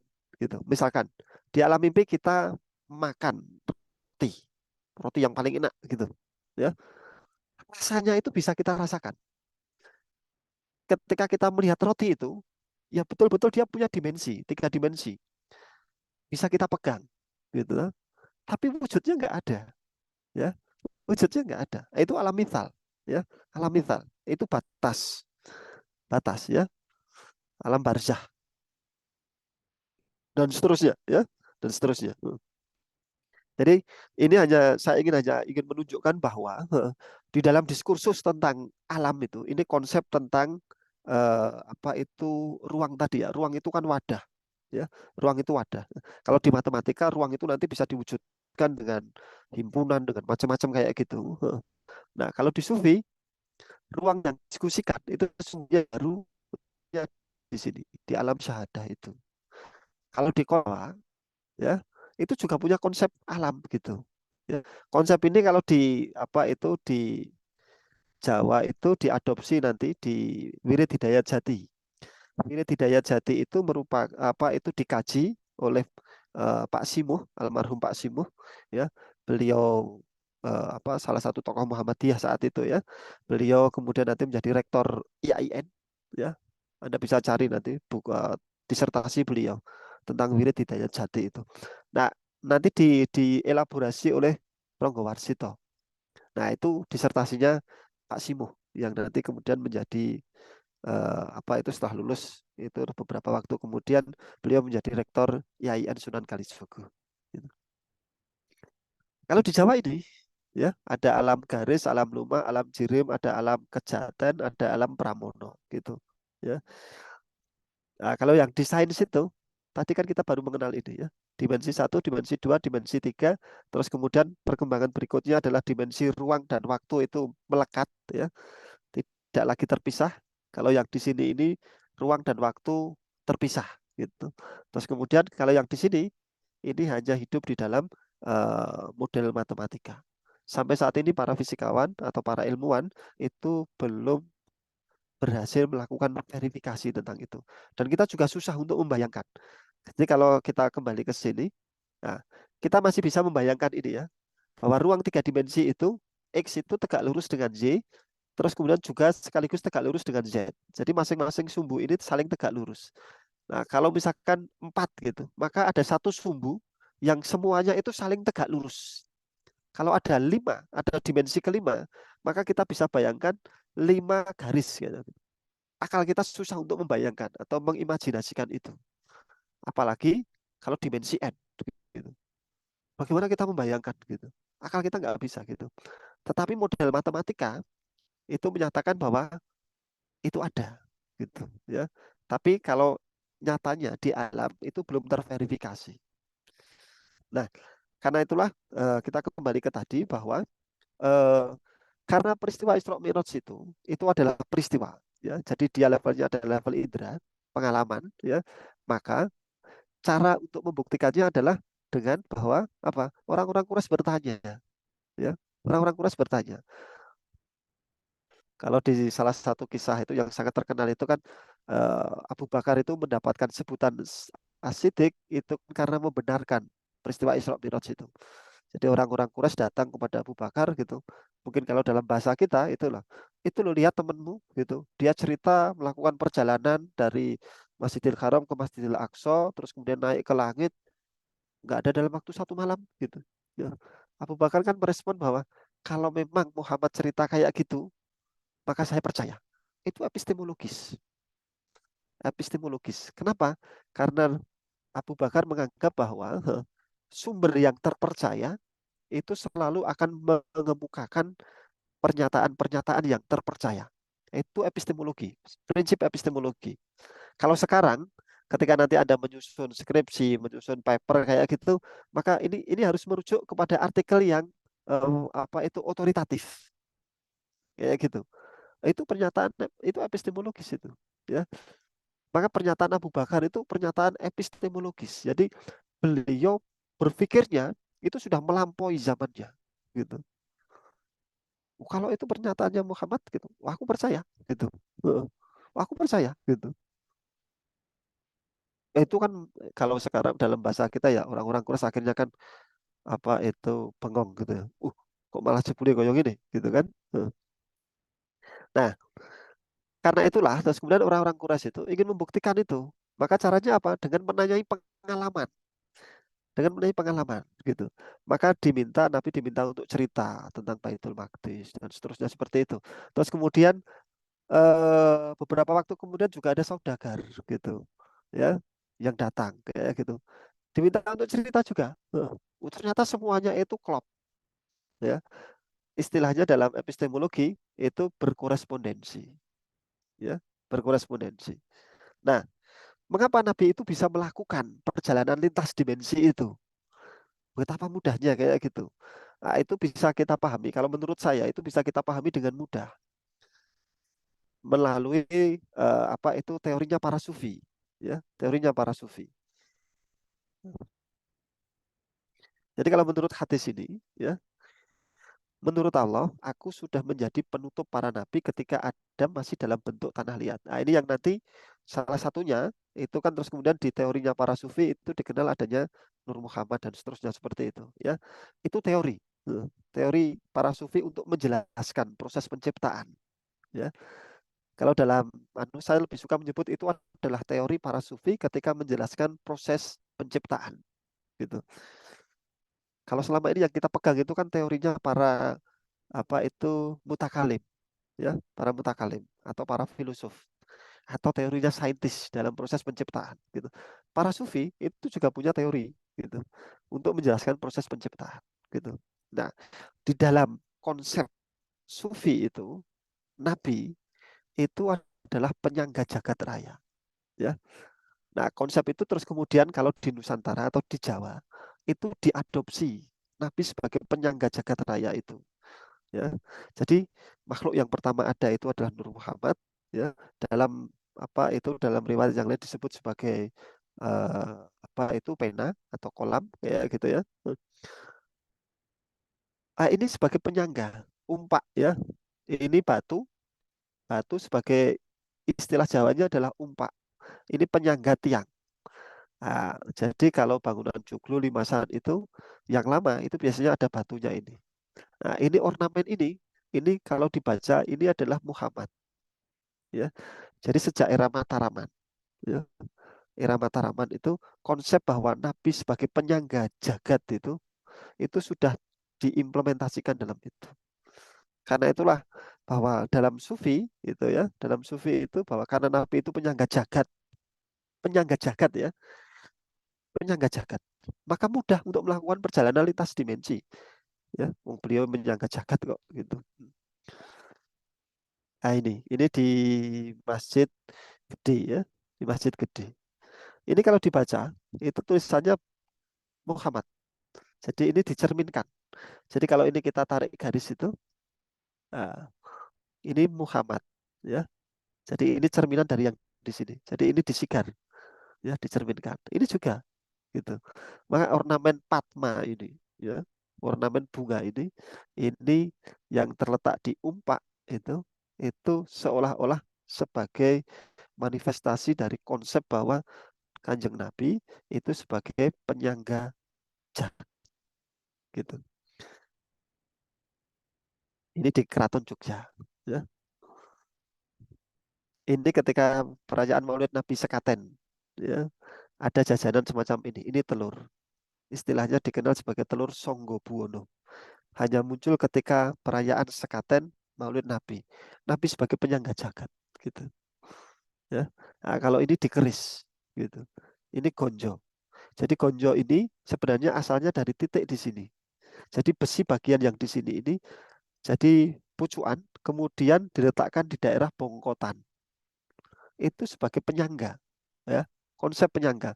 Yang awalnya itu ada yang semula itu berupa awal, terus kemudian diletakkan sebagai bagian akhir, gitu. Karena itulah ketika Nabi Adam, Nur Muhammad itu sudah ada. Terus kemudian beliau itu mewujud dalam jasmani itu yang terakhir gitu. Itu diwujudkan di dalam ini. Kalau di konsep Jawa itu salah satunya adalah keris ini ya. Dan sebutannya adalah Nayoko Ningrat atau Nayoko ing Bawono. Nah ini Nabi Nayoko ing Bawono. Nayoko ing ini kan terus jadi kayak Prapto ing kayak gitu ya. Nabi Nayoko ing Bawono. Nayoko itu ya panuduh, panuntun, pengarep, utusan ya. Kalau di kamus itu makna Nayoko Ningrat. Rat itu jagat ya. Rat itu maknanya adalah jagat gitu. Jadi kalau misalkan sekarang ini kita bertemu di Zoom ini rat maya gitu. Rat maya, jagat maya gitu. Rat Nayoko Ningrat itu maknanya itu adalah Kanjeng Nabi. Jadi di dalam kamus itu, dalam leksikon Jawa itu Nayoko Ningrat itu maknanya bukan yang lain, yaitu Kanjeng Nabi itu. Nah, itu berangkat itu diambil dari konsep sufi ya, diambil dari konsep sufi. Jadi kalau kita lacak itu kan Kiai Dahlan itu kan juga keturunan dari Ki Ageng Gripik Jatinom. Ki Ageng Gripik Jatinom yang dimakamkan di Klaten itu. Ki Ageng Gripik Jatinom itu pada masa Sultan Agung itu medarnya itu kalau dalam bahasa kampus itu ya beliau faknya itu adalah ngilmu sasahidan ya, ilmu sasahidan yaitu kesejatian, ilmu kesejatian. Kalau mungkin sekarang ya itu prodi mungkin di Usuluddin kayak gitu ya. Jadi seperti itu. Jadi Isra Mi'raj itu akan mudah kita terima ketika Nabi itu melakukan perjalanan lintas dimensi. Perjalanan lintas dimensi. Dimensinya bagaimana kita tidak tahu gitu. Tapi itu mudah sekali untuk dijelaskan bahwa ini lintas dimensi gitu. Karena di sana kan Nabi bisa melihat surga, bisa melihat neraka dan seterusnya seperti itu. Di mana Nabi bisa tahu bahwa besok itu yang banyak masuk itu kalangan yang penghuni neraka itu ya kan banyak yang perempuan kayak gitu. Itu kan neraka itu kan di masa depan gitu. Kembali ke konsep waktu tadi gitu ya, bahwa masa lalu, masa kini, masa depan itu bisa menyatu. Itu kalau di metafisika atau di konsep eternalisme, para penganut eternalisme. Masa lalu, masa kini, dan masa depan itu bisa menyatu, bisa diakses pada saat yang sama. Gitu. Maka Nabi itu melakukan perjalanan lintas dimensi, gitu. Bukan dengan kecepatan cahaya. Kalau dengan kecepatan cahaya, Nabi hancur, jasadnya hancur. Itu akan ditertawakan di dalam sains. Gitu. Nah, persoalannya adalah, pertanyaan berikutnya adalah, bagaimana model alam semesta yang lintas dimensi kayak gitu. Nah, kita tidak tahu gitu. Atau setidaknya saya tidak tahu gitu. Jadi kalau saya ditanya bagaimana Isra Mi'raj itu, ya itu perjalanan lintas dimensi gitu. Ya, seandainya itu mirip seperti seandainya semut itu bisa melakukan lintas dimensi. Jadi dia bisa masuk ke dimensi ketiga. Misalkan apa? Kita angkat. Semut itu kita angkat. Maka dia bisa melihat apa itu teman-temannya yang di bawah itu. Tapi bagi teman-temannya, semut yang kita angkat tadi itu hilang. Dia lenyap. Karena mereka tidak bisa melihat gitu. Tapi bagi semut yang tadi kita angkat itu, dia tidak hilang gitu. Dia hanya pindah ke dimensi yang ketiga. Yang awalnya itu dimensi XY, dia pindah ke dimensi Z. Gitu, dimensi yang ketiga. Ini kayaknya melebihi waktunya ya. Oke. Barangkali seperti itu. Ini konsep waktu yang sekarang ya di mekanika kuantum, bahwa apa itu ruang waktu, struktur ruang waktu itu adalah kesadaran manusia itu sendiri gitu. Jadi terus berkembang kayak gitu, dan itu lebih dekat dengan konsep-konsepnya sufi ya, konsep-konsepnya sufi. Jadi kalau belajar fisika yang terkini itu ya memang akan jadi sufi gitu. Ya bisa suka film, suka fisika, atau bisa seperti sufi beneran kayak gitu. Nanti konsep-konsepnya itu mirip dengan konsep sufi, sama seperti yang tadi ya. Sekarang apa itu kan diyakini ya, para fisikawan itu meyakini bahwa partikel itu bisa menempati ya, partikel itu bisa menempati posisi yang apa itu bukan hanya di satu tempat saja. Itu mungkin ya, secara perhitungan mungkin gitu. Secara perhitungan itu mungkin. Sama kalau itu hanya kalau di teologi kita hanya mendengar itu ya itu di cerita-cerita para sufi gitu, atau cerita-cerita ulama besar gitu ya. Yang mungkin karena itu kita anggap tidak masuk akal, terus kemudian kita rasionalkan, oh itu mungkin jin korinnya dan seterusnya seperti itu gitu. Padahal di sains sangat mungkin sekali seperti itu ya, sangat mungkin sekali. Ini duit tunggal partikel dan gelombang ya. Oke, baik, mungkin itu saja yang bisa saya sampaikan. Kurang lebihnya mohon maaf. Sesungguhnya semua kebenaran berasal dari Allah Subhanahu wa taala. Terima kasih banyak atas waktunya, dan saya kembalikan kepada moderator. Baik, terima kasih kami ucapkan, Pak. Selanjutnya kita buka sesi diskusi untuk 2 orang terlebih dahulu. Barangkali ada yang ingin menanyakan atau silahkan. Bisa raise hand. Ini hostnya saya pindah ke Mas Faisal ya. Silakan, Pak.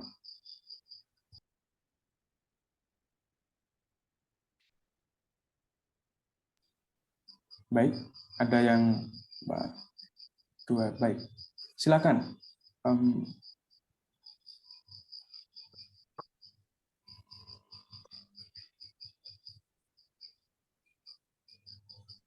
Ini. Rezal. Oh ya. Ya. Siap. Ya, ngapunten ya, Pak Rahmat, saya izin dan panitia ya, izin off kamera ya, karena takutnya sinyalnya terganggu karena tadi sempat tersendat-sendat juga. Nah, ya tadi apa namanya? Alhamdulillah ya, kebetulan siang tadi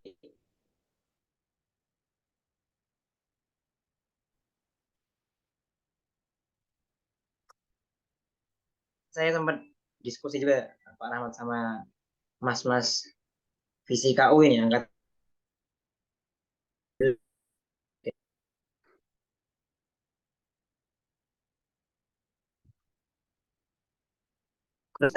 apa namanya, berarti tadi kalau tentang Jawa, apa namanya, penjelas Jawa. Nah, kemudian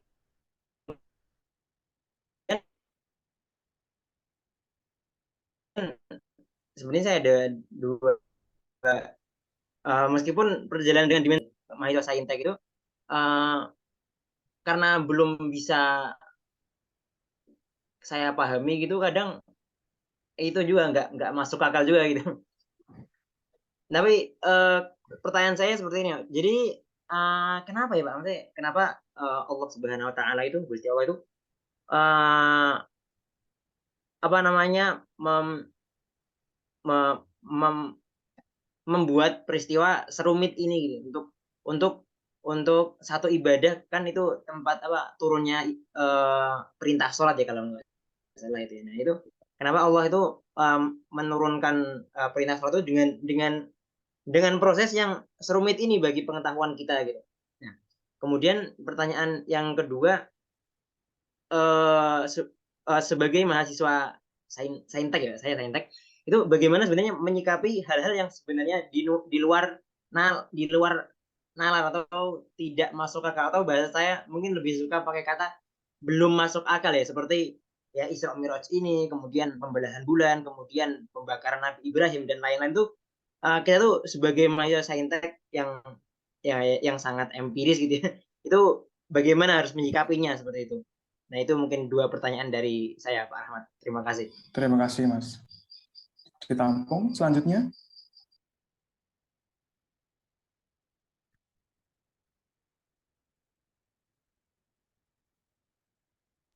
Asmaul Husna Fi Ramadhani, dipersilakan menyampaikan pertanyaan maupun pendapatnya. Baik, Mas. Terima kasih. Izin bertanya, Pak. Untuk tadi sudah dijelaskan mengenai konsep dimensi waktu dalam peristiwa Isra Mi'raj yang terkaitnya dengan penjelasan paradoks kembar. Nah, tapi masih banyak orang yang mempercayai kecepatan cahaya, kecepatannya secepat cahaya.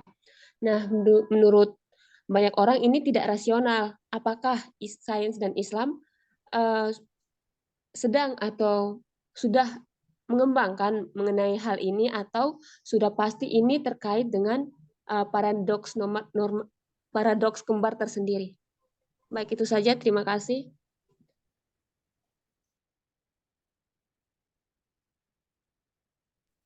Iya.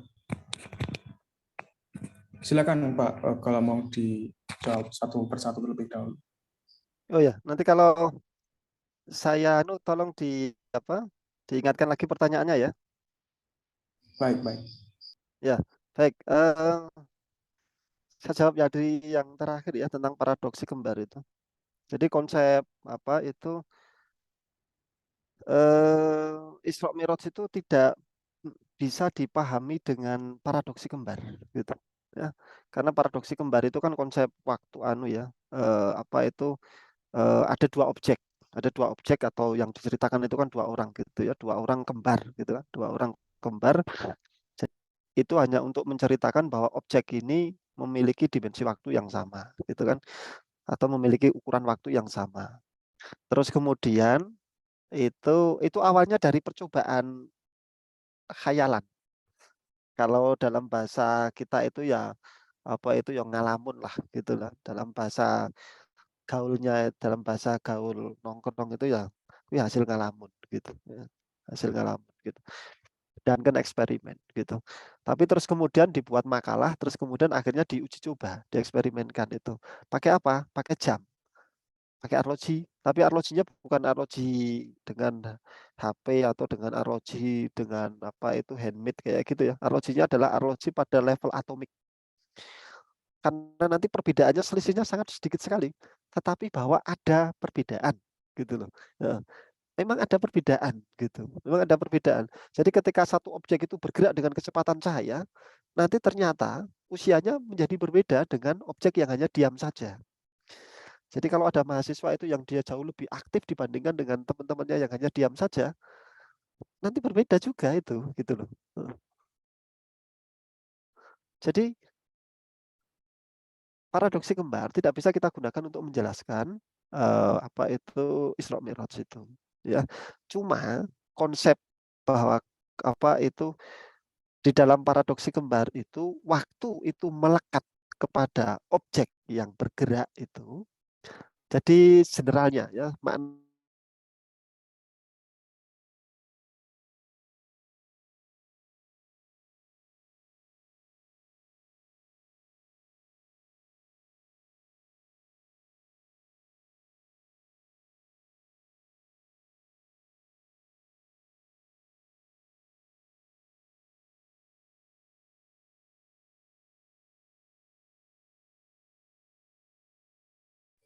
Halo, halo. Di device saya terputus suaranya, apakah di device lain terputus juga?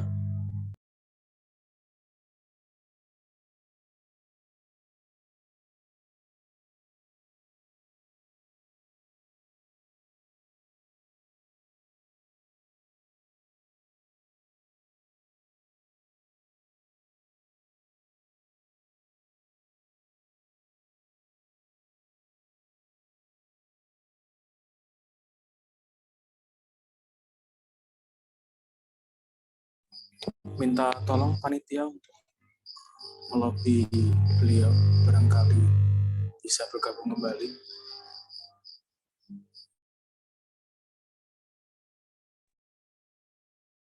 Ya mohon maaf, sinyalnya apa? Ya, Baik, sinyalnya Pak. hilang. Ya. Tadi sampai apa ya? Oh ya, jadi kesalahan besar kita itu adalah sering kali kita menganggap bahwa satu-satunya kebenaran itu hanyalah kebenaran dari sains, dan itu pun sains barat. Nah, itu salah besar gitu. Kadang ada sebagian dari kita menggunakan sains barat sebagai tolok ukur. Tolok ukur misalkan untuk menerima pernyataan-pernyataan juga di dalam agama. Itu salah besar itu. Kenapa? Ya Allah itu maha mengetahui gitu ya. Allah itu maha mengetahui. Dia itu ilmun gitu. Al-ilm gitu.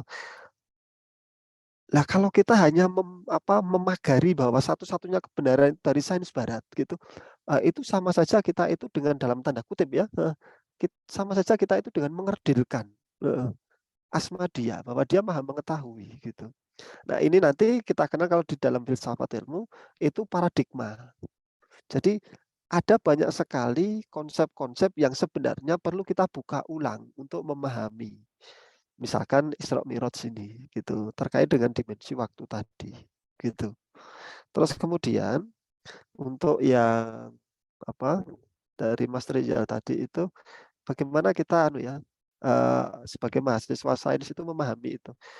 Begini, cara berpikir manusia itu kalau dikerucutkan itu dua jalur, lewat rasio, lewat akal, kemudian yang kedua itu lewat indera. Ya, cara kita untuk mengetahui itu lewat rasio, akal, itu nanti produknya apa? Teori. Produknya adalah teori. Matematika itu ada di situ. Rasio, rasionalitas gitu. Semua teori-teori itu berangkatnya dari situ, baik di ilmu alam maupun ilmu sosial, gitu teori gitu ya. Nah, cara ngecek kebenarannya teori itu adalah uji konsistensi. Konsisten atau tidak. Konsisten atau tidak dengan kebenaran-kebenaran sebelumnya. Terus kemudian cara yang kedua itu adalah dengan indera, pengalaman. Ya, dengan pengalaman empiris. Maka dengan indera, dengan pengalaman ini cara mengujinya itu adalah kita dengan mencocokkan peristiwa itu nyata terjadi atau tidak gitu. Jadi kalau di rasio itu, hasil rasio atau hasil akal itu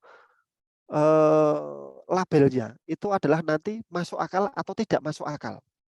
Jadi semua teori itu labelnya itu masuk akal atau tidak masuk akal. Tapi kalau semua peristiwa yang terkait dengan pengalaman, ya terkait dengan pengalaman, semua peristiwa yang terkait dengan pengalaman itu labelnya bukan masuk akal atau tidak masuk akal, tetapi mungkin atau tidak mungkin. Ya, semua peristiwa. Jadi kalau ada pernyataan, oh ini peristiwa, gitu. Ada satu kalimat, oh ini peristiwa, gitu. Bukan gagasan atau bukan konsep. Kalau gagasan atau konsep itu masuknya adalah masuk rasio, masuk akal, masuknya ke akal, ya wilayahnya wilayah akal. Tapi kalau peristiwa kejadian itu dimensinya adalah dimensi pengalaman. Maka labelnya bukan masuk akal atau tidak masuk akal, tetapi mungkin atau tidak mungkin. Mungkin atau tidak mungkin. Misalkan kayak gini. Jembatan Sirot itu ukurannya itu seperti, karena saking kecilnya ya, terus kemudian digambarkan seperti sehelai rambut dibelah 7. Itu masuk akal? Atau bagaimana? Kalau kita menyebut itu masuk akal atau tidak masuk akal, itu keliru. Dalam cara berpikir, bukan seperti itu. Tetapi bahwa jembatan Sirot itu ukurannya seperti rambut dibelah 7, itu adalah mungkin atau tidak mungkin. Labelnya adalah mungkin atau tidak mungkin. Maka terus kemudian kita cek gitu. Apakah semua jembatan itu selalu lebih besar atau lebih lebar dari tapak kaki manusia? Kita mendapati kenyataan bahwa umumnya jembatan-jembatan itu selalu lebih lebar daripada tapak kaki manusia, gitu. Tetapi ternyata manusia bisa menyeberangi jembatan yang ukurannya, lebarnya itu lebih kecil dari tapak kaki manusia. Misalkan ada jembatan yang terbuat dari misalkan satu bilah bambu, ya kan? Itu kan lebih kecil dari tapak kaki manusia. Atau jembatan yang itu hanya seutas tali, gitu. Jadi ketika ada pernyataan bahwa ada jembatan Sirot itu yang kecilnya itu seperti rambut dibelah 7, itu mungkin atau tidak mungkin saja. Ternyata adalah mungkin, gitu. Itu mungkin, gitu. Bukan masuk akal, tidak masuk akal. Karena dimensi wilayah kerjanya berbeda. Jadi semua yang terkait dengan peristiwa itu wilayah kerjanya adalah ini mungkin atau tidak mungkin. Maka semua mukjizat itu bukan masuk akal atau tidak masuk akal, tetapi mungkin atau tidak mungkin. Mungkin atau tidak mungkin, gitu. Misalkan mukjizatnya Nabi Musa alaihissalam. Mukjizatnya Nabi Musa alaihissalam yang kita itu yang sangat terkenal itu kan melempar tongkat kayu kemudian menjadi ular. Itu bukan masuk akal atau tidak masuk akal, gitu. Karena itu peristiwa dan itu memang di luar akal kan. Maksudnya di luar kepala kita, di luar akal kita. Itu bukan gagasan, bukan konsep, tapi peristiwa. Maka mungkin atau tidak mungkin, gitu. Ya. Kalau dulu, wah ini ini mustahil itu, gitu. Tapi anehnya adalah orang yang pertama kali beriman setelah Nabi Musa melemparkan tongkat terus jadi ular itu siapa? Tukang sihirnya Firaun. Mengapa? Karena awalnya mereka menggunakan sihirnya itu adalah ilusi. Yang namanya ilusi itu kan hanya tipuan pandangan, ya, tipuan optik. Kalau sekarang dalam bahasa sekarang itu tipuan optik, gitu. Tipuan optik, gitu. Dan mereka betul-betul kaget ketika melihat tongkat kayu yang biasa digunakan Nabi Musa. Jadi itu bukan kayu yang istimewa, ya. Tongkat kayu yang biasa digunakan Nabi Musa. Beberapa riwayat yang saya baca itu tongkat kayu yang juga dibawa Nabi Musa ketika menggembala kambing, gitu. Dilemparkan kok jadi ular gede, gitu. Dan semua ular-ular yang ular-ularnya tukang sihirnya itu yang dari tali temali itu dilahap habis, gitu. Karena apa? Mereka melihat ini hakiki, gitu, hakikat, gitu. Ini nyata, gitu. Nyata. Nah, terus kemudian peristiwa itu bagaimana cara menjelaskannya? Nah, itu dijelaskan oleh cucu muridnya Abu Hasan al-Asy'ari, yaitu Abu Bakar al-Baqillani, ya, Asy'ariyah, di akidah Asy'ariyah. Di Muhammadiyah itu, kalau di HPT, kalau kita cermati, matan HPT itu Asy'ariyah sekali. Setidaknya itu kesimpulan di Syarah HPT bab akidah yang ada 3 jilid ditulis oleh Ustadz Wahyudi, ya, dari Temanggung itu. Syarah HPT itu bab akidah sampai 3 jilid itu di Syarah itu, dan kesimpulan pendeknya itu adalah matan HPT ini yang selalu dihindari, ya, dalam kajian-kajian di Muhammadiyah itu selalu dihindari, itu matan HPT bab akidah itu ternyata sangat dekat dengan kitab-kitab Asy'ariyah, gitu. Nah, Abu Bakar al-Baqillani itu menjelaskan itu. Hasilnya apa? Yang sekarang dikenal sebagai teori atom al-Baqillani, ya, atau teori atom Asy'ariyah, gitu. Itu teori atom yang kualitatif, tidak matematis, tapi kualitatif. Tetapi kesimpulannya sama dengan teori atom modern. Jadi kalau sekarang teori atom yang sekarang itu kan kuantitatif, ya, kesimpulan kualitatifnya sama dengan kesimpulan Imam Abu Bakar al-Baqillani itu, bahwa dalam bahasa sederhana, ya, dalam bahasa singkat itu, Allah itu menciptakan semuanya ini kan usianya sesaat, sekejap, ya. maka atom-atom kayu itu usianya juga sesaat atau sekejap. Nah, proses penciptaan itu berjalan terus-menerus, ya. Proses penciptaan itu berjalan terus-menerus. Maka ketika tongkat kayu itu dilemparkan, atom-atom kayu itu diganti menjadi atom-atom ular. Karena saat itu atom-atom kayu musnah, yang muncul itu adalah atom-atom ular, gitu. Maka jadilah ular, gitu. Itu kesimpulan itu persis seperti kesimpulan di teori atom modern, ya, bahwa masa hidup atom itu sangat singkat sekali, sesaat, gitu. Kita kan punya sel-sel apa itu, kalau di runut itu ya, kita fase hidup kita, rentang usia hidup kita itu kan 60-70 kayak gitu. Ada makhluk yang rentang usianya itu lebih pendek lagi, ada yang lebih pendek lagi, ada yang ordenya itu hari, ada yang ordenya jam, gitu. Sel-sel tubuh kita kan juga kayak gitu ya.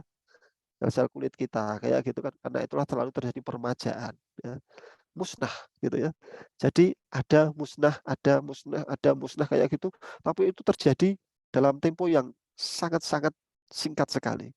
Itu persis seperti ketika kita melihat gambar di layar digital atau gambar di layar TV itu. Itu kan seperti hanya kedipan saja, tapi banyak sekali gambarnya.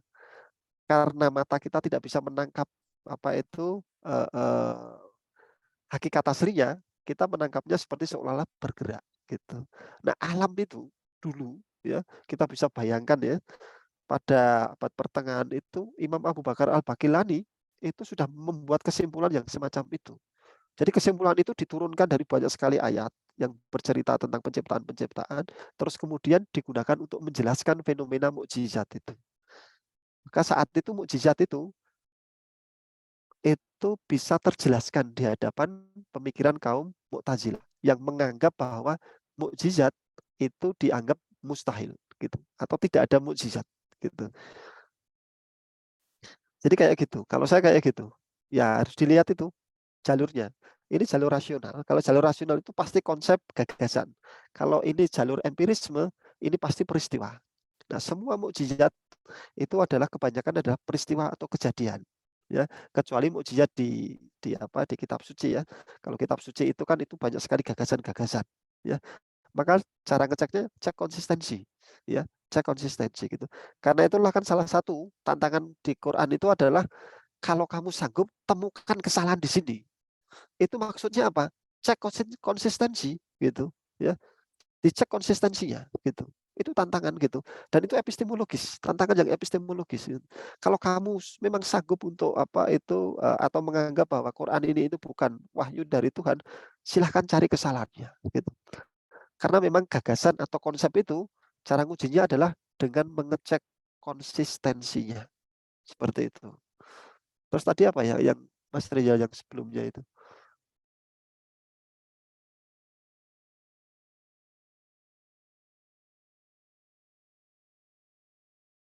Saya kira sudah terjawab, Pak.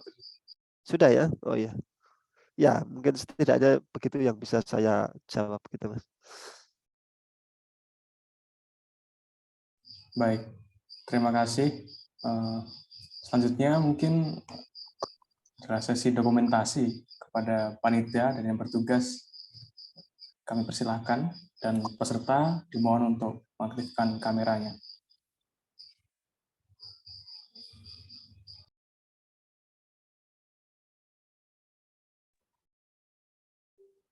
Ya, dimohon para peserta untuk menghidupkan kameranya terlebih dahulu. Akan ada sesi foto dokumentasi. Yang belum on cam dulu sebentar.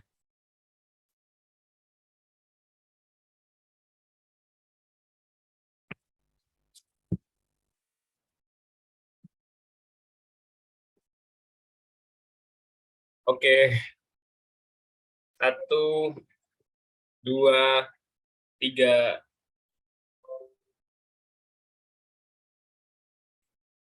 Ya, lagi ya. Bentar.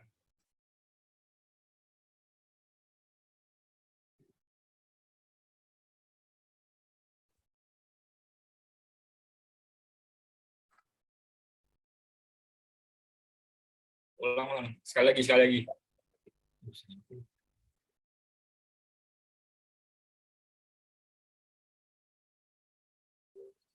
Ya, terima kasih buat teman-teman yang sudah on cam. Baik, terima kasih. Kami ucapkan kepada Bapak Rahmat Tresmianto, Master of Science, yang telah bersedia menjadi pemateri daripada kajian Isra Mi'raj dalam perspektif sains dan agama yang diadakan oleh IMM Saintek dan IMM Syariah Hukum. Marilah kita tutup majelis ini dengan bacaan hamdalah bersama-sama. Alhamdulillahirabbil alamin. Saya Faisal Nasir selaku moderator dan juga MC. Bila ada kurang lebihnya mohon maaf. Pamit undur diri. Wassalamualaikum warahmatullahi wabarakatuh. Waalaikumsalam warahmatullahi wabarakatuh. Terima kasih Bapak. Semoga Ya, sehat selalu. sama-sama. Amin, sama-sama. Ternyata